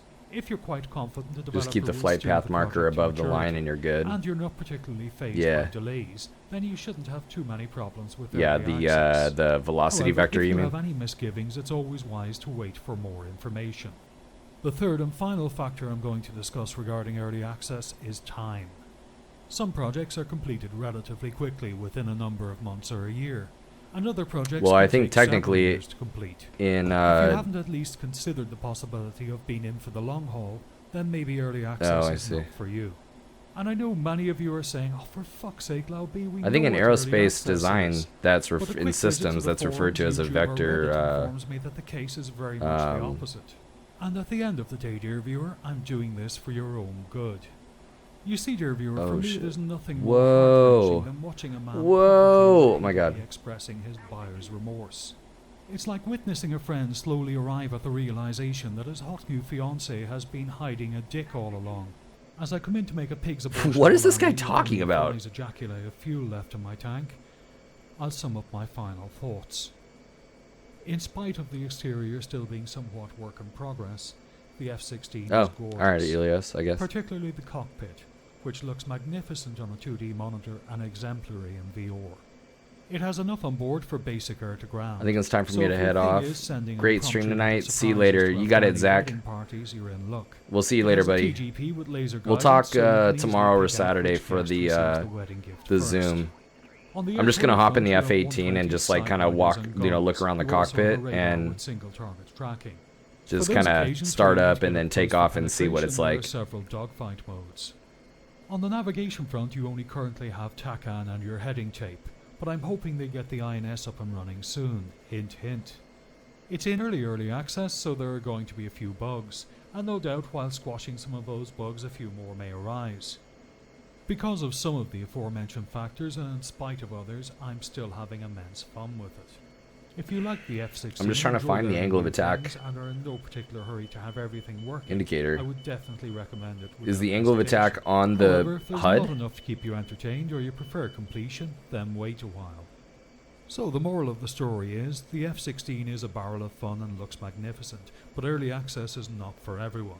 Well, no, So that's very not the much angle like of the attack sergeant at the indicator. beginning of the Like video, it's not one can view the release of the F-16 in early that's access telling in one you of two ways. your descent One path. person may decry the life The choices angle of they attack made, which indicator led them to a is going to situation tell where you such that's going weapons to tell you were if you're sold on for slope $100. or high or low. While another person may think, Angle of "Oh, attack is going to be a $100, what am I gonna separate spend thing on? in terms of Always eating degrees. pineapple." And on that tropically tasty note, I thank you very much for watching. Please don't forget to dislike or tell me to go fuck myself below.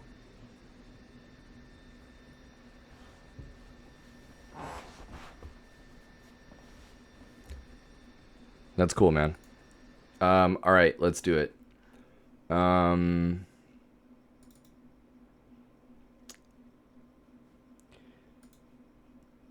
I don't think I'll have to. If you can show me something that tells me that that's angle of attack is a measurement of degrees, not like 3 lights that are telling you, you know, what it is. When you're on slope or below slope or whatever, if you could find something to show me that that is referred to as angle of attack, then there you go. But I don't believe that just because you're in an F-16 doesn't mean that they don't care the angle of attack is. All right, let's do it, buds.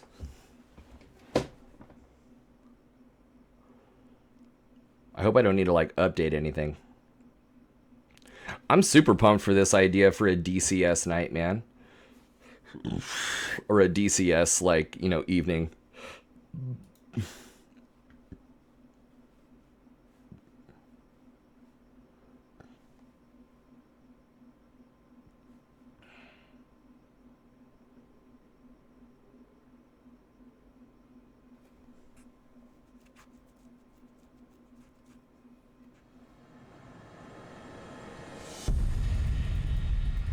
This right here, let's see.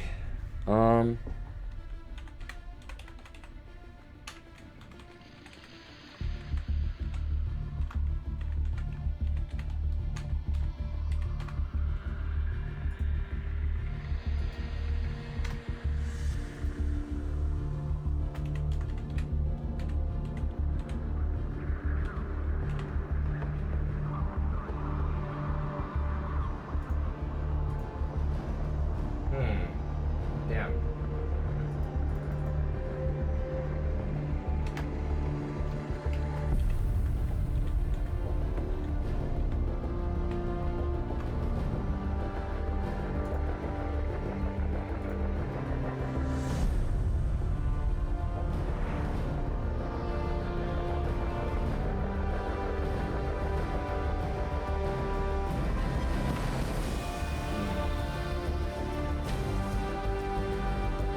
Damn.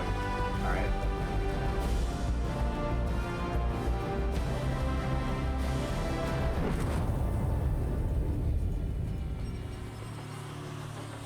Oh, he doesn't have that email? What?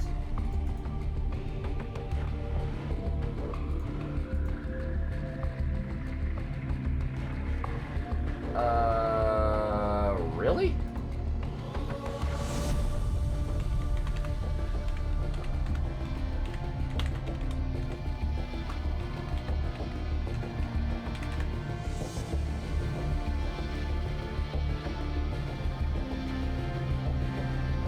Whoa, what? How does it not have my login? That's weird. Hold up.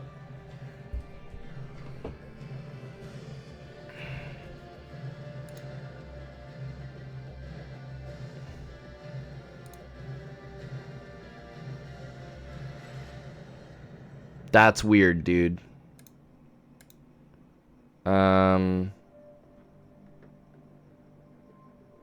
Dude, Dragon, have a good sleep, man. Shit, you know what? It's 1 a.m. I should probably go to sleep too. Damn. Oh, maybe I didn't even have a registration.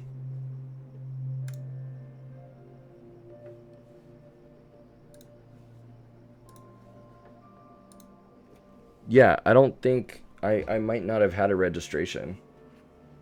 So, you know what I'm going to do is I'm going to go... Time for... Yeah. I'm going to go... training. I'm going to go F-18. I'm going to go...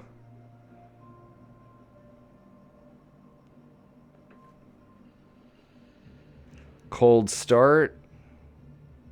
Damn, we could do all these, dude. I'm so down. That, where's that Case 3 landing? Case 3 carrier landing. They don't do that? I guess maybe that's a different type of instrument approach airfield landing. So fucking down, dude. Let's do it. You know, the other thing is I gotta change my labels. Somehow my labels are not working. They're so spotty. They just don't work at all. I've had so many people follow me in the last few days. These don't change at all. People donate, they subscribe. It's weird. I'll have to like redo that.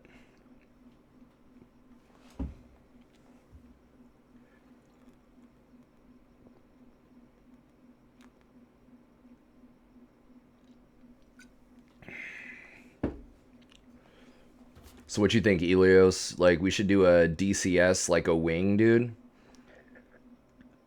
I should totally research how to set up a user or like a community game lobby for DCS and we all fly.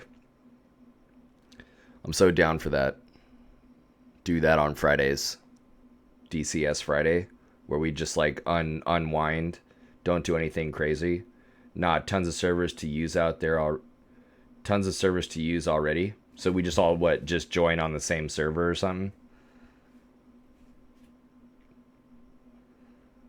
How do we find each? Do we just we get in a lobby together, and is that how we find each other, or I'm unfamiliar.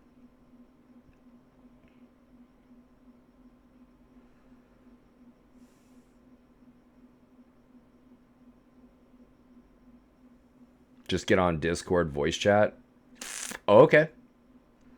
Yeah, so then I would just make we just join the same server. So then I'll make a Discord like in Clipped Wing Pilot, I just make a separate like Discord like channel within the server, like a DCS wing, like like, oh my god.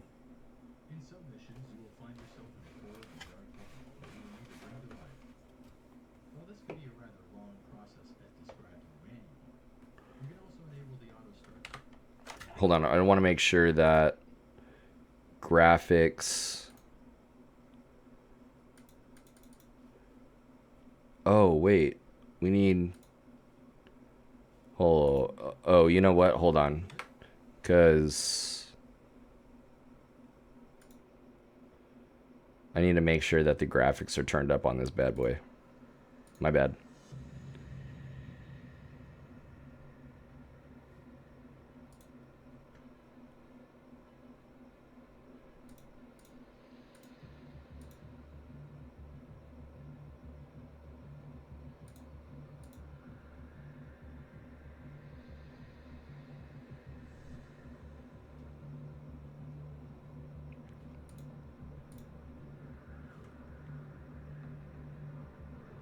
Dude, what's the difference between what's SSAA, SSLR, and SSAO? I feel like I should have those on.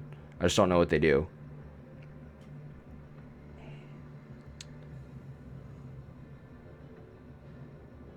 VR.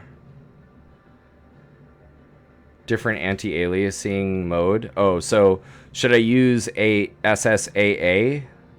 Oh, I see here. Quality of super sample anti-aliasing.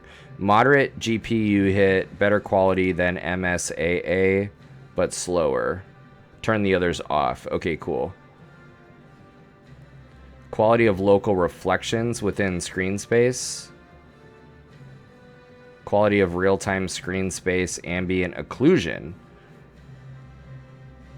Is screen space occlusion. Okay, I don't know the difference. So I guess with this... Yeah, okay. Turn that off. Looks like trash. Has huge... what? SSAO is off. Okay, cool. Clouds are on high. Forest. Everything else looks actually pretty good. Oh, anisotropic filtering. Should that be like 8?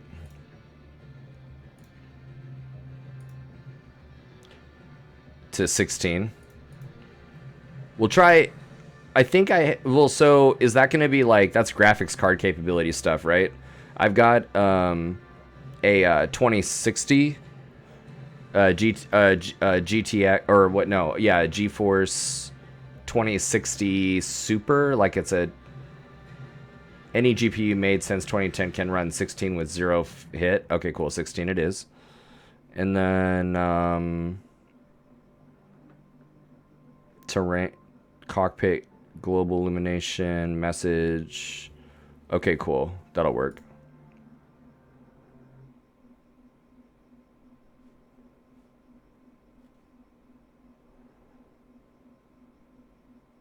All right, cool. It's just restarting the program.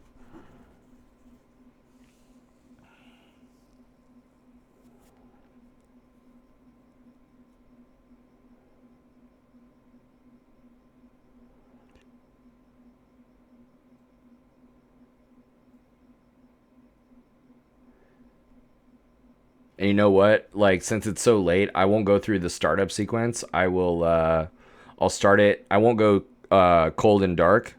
I'll do it like with it on, like a taxi and takeoff. And then we'll just like go like rip it and then we'll go to bed. But anything that's on its own car, we'll do 16 just fine. Yeah, let's do it. Let's do training, taxi and takeoff, bro. Let's do it. There's an air show down here. I forget where you said you're from, Elios, but yeah, down here in Southern California, they've got the Pacific Air Show. Blue Angels and Thunderbirds are down here to kick ass. I think they've got a regular F-18 demo to do too. But dude, people are gonna get fucked up this weekend. It's gonna be crazy. I can't wait. My girlfriend's got the kids. And it's their first air show.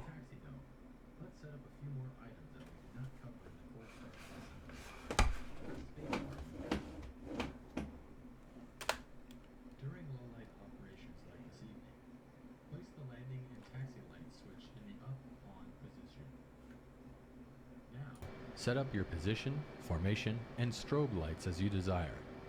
The formation lights, or slime lights, are low-intensity green lights that aid in close-in formation flying. Position lights are red and green lights that mark the left and right sides of the aircraft, and the strobe are two flashing red lights on the tail.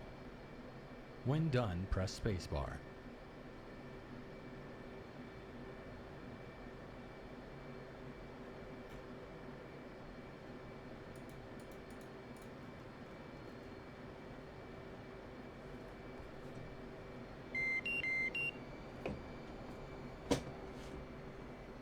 Whoa. Time to set up your internal lights. The instrument dial controls instrument panel lighting. The console dial controls the lighting on the left and right consoles. The flood dial illuminates the forward section of the cockpit. But like the 16 has no... Dial Dude, all these are fly-by-wire, dude. You kidding me? None of these are cable, dude. They're all fly-by-wire. We'll test all cockpit warning and caution lights. The warn caution dial allows you to adjust the illumination of those lights. Yeah, but they're all fly-by... I mean, they're all fly-by-wire, though. Night, and night. Also, the F-18 has cables? I thought the A-10 was the last one to have cables.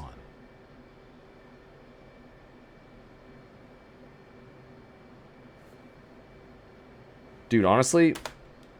On the altimeter, rotate the pressure setting knob with the mouse wheel to set an airfield pressure elevation. No, the A-10 does not... The A-10 doesn't have cables as primary. Spacebar when it's set. My understanding is the A-10 is hydraulic and cable backup, dude. To steer the Hornet when taxiing, we will honestly, use I'm gonna do steering or NWS by pressing the S key or the NWS button. I don't know if that's true, man. I don't know if that's true. I heard of a story of a woman getting her hydraulics shot out, like from attack from below. When the NWS button is held down, nozzle steering high or NWS high is enabled and allows a tighter turn radius. Yeah, dude. I just want to fly this thing real quick before bed. To get rolling, slowly increase the throttles until you have forward movement, but do not exceed 75%. Yeah, I heard about this story where this chick was actually flying an A-10, got her hydraulics shot out and failed the hydraulic system, and she was able to bring the airplane back on cables because it was a backup system. There's no way that an A-10 is going to be cable primary. No way in hell, dude. No way. Taxi forward to the runway directly ahead. Let's do it.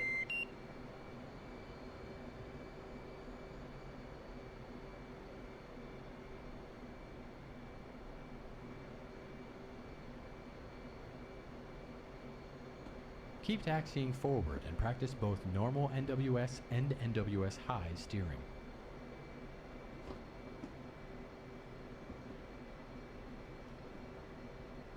Come to a halt just short of entering the runway by using the toe brakes at the top of the rudder pedals.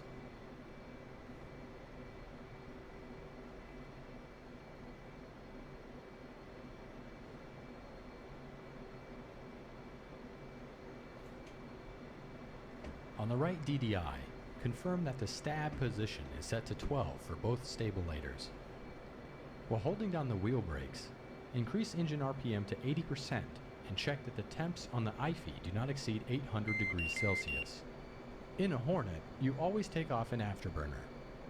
Release the brakes and push the throttles all the way forward to full afterburner.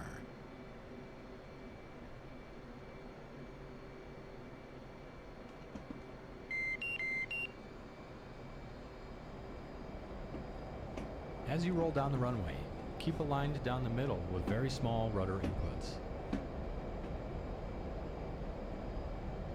Jesus Christ. Raise the landing gear by moving the landing gear control handle in the up position.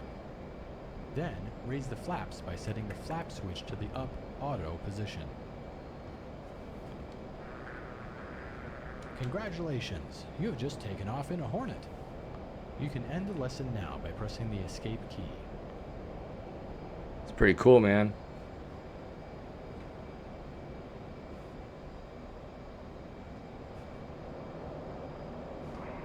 All right.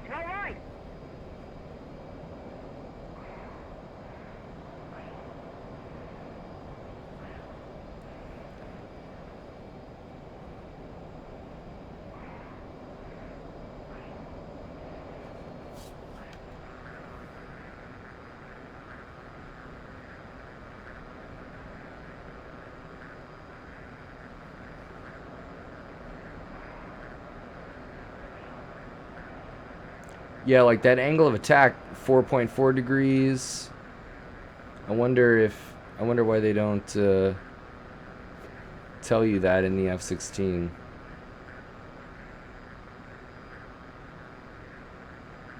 All right.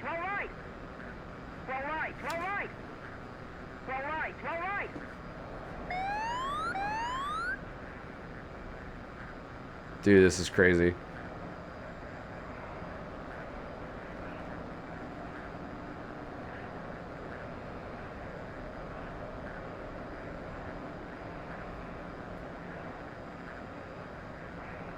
You think we're at a suitable speed for the instrument approach at 600 knots?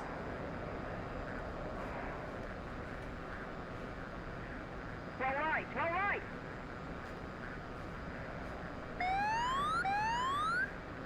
Yeah, we're probably gonna have to go around, dude.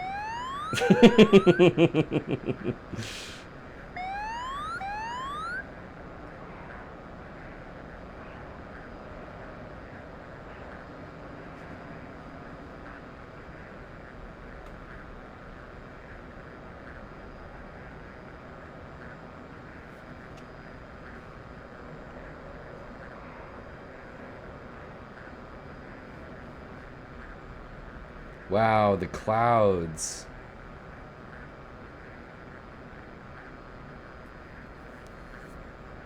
Clouds look crazy, dude. Can't believe this. Layer, like we're coming up to a layer right now. How high are we? To 18,000, almost 20,000 feet? Shit.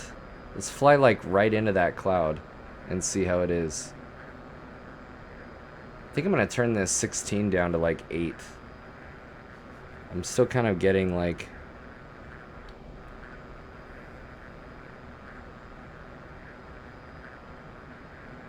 Wow, these clouds look really nice detail-wise.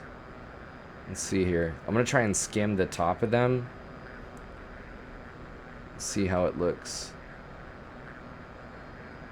Wow, that's crazy, dude. These the particles.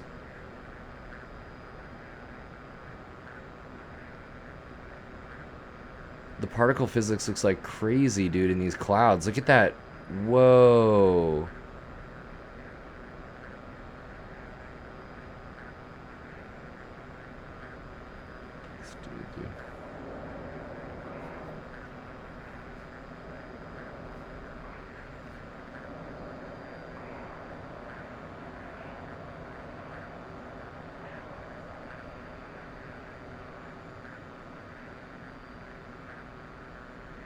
Dude, where's the...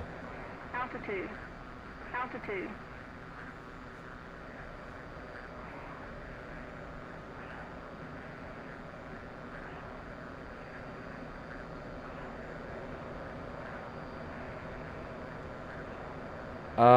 Let's see here. Altitude.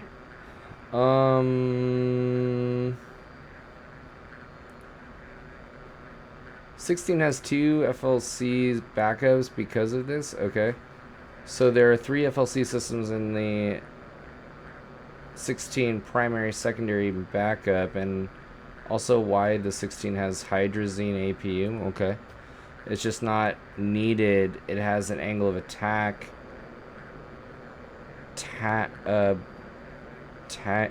Tape, I'm assuming you mean. But you have to look at your lap to see it. It's just not needed. 16 only cares about G loading and airspeed. Like, you can stall the F-18. F-16 will not let you. So no need for telling the pilot the real angle of attack. Just the range to put it in. I guess that makes sense, but not really. I mean, it makes sense when you say it like that, but I mean, I want to hear it from an F-16 pilot that they really don't care about angle of attack. I would think that when you're trying to land it's not about angle of attack in the air. Like, I'm sure the computer would not allow it to stall. Fine. It's the F-18 doesn't care about angle of attack as much either, but I mean, I guess I mean, maybe it does. I can't speak to that because I'm not an F-18 pilot, so I'm not going to talk about that. But what I will say is, like, I know that when you're landing the thing, like, you want to be at a specific angle of attack, and you know, you're trying to nail certain parameters when you're trying to land this thing, especially on an aircraft carrier. And I get the F-16 doesn't do that, but I'm just saying, in general, I keep trying to trim this thing. So anyway, yeah, that's, if it really doesn't matter, that's really interesting. I'm just, that to me is, a jet is a jet. I would think, like a fighter jet, you've got so little camber in your wing, I would think that the angle of attack matters no matter what kind of jet you're in, and that you want to stay away from a certain critical angle. You know, you need to know what that critical angle actually is. When landing it just shows a bracket on the left of the flight path marker. All you have centered in the marker and the bracket. Yeah, computer figures all that out for you. Okay. I'm just trying to find my runway, dude. I'm like way, and I don't know the TACAN channel.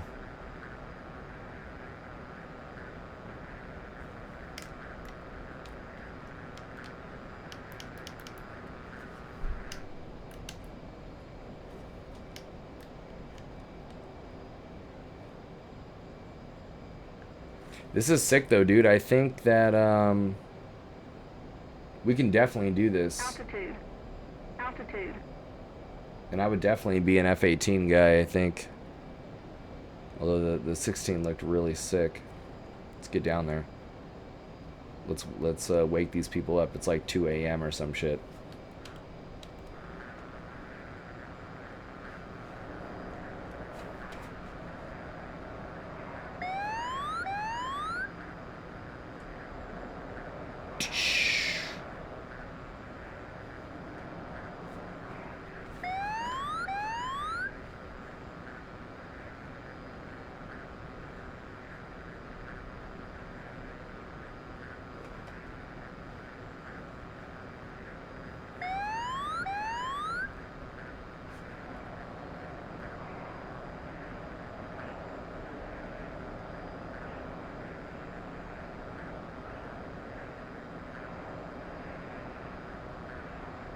This is dope. Roll left, roll left.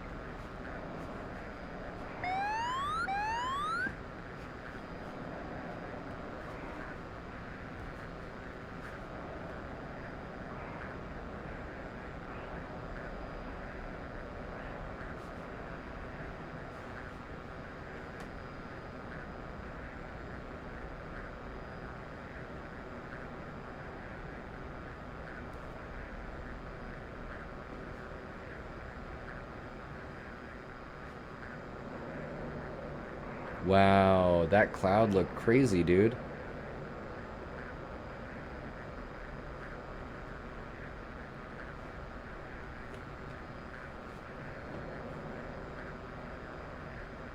Dude, I would love to learn IFR navigation in this airplane. Yeah, so you said, but the center of the bracket is the 11-degree angle of attack. Dude, 11 degrees? I thought it would be more like 5. Altitude. Altitude. So, or 6. So long as the marker is center, you right where it needs to be. That's cool, man. All right, dude, I'm out of here, man. I got to go to sleep, but this is dope, and I absolutely will be looking more at this aircraft and DCS night, man, for us. That would be so awesome. And learning different things about the F-18. But anyway, man, you are awesome, dude. Thanks for sticking this out with me tonight for so long. And I'll see you probably this weekend. I'll probably stream a little bit of video games or something like that. But I'm out tomorrow night. But I'll see you there, man. It was good having you around the stream tonight, dude. And the electric jet and the Viper came named from fighters in Battlestar Galactica. Oh, I didn't know that. That's cool. I haven't seen any Battlestar, but dude, but I will see you. I'll see you later, man. Have a great night and take care of yourself, dude. We'll talk soon, okay?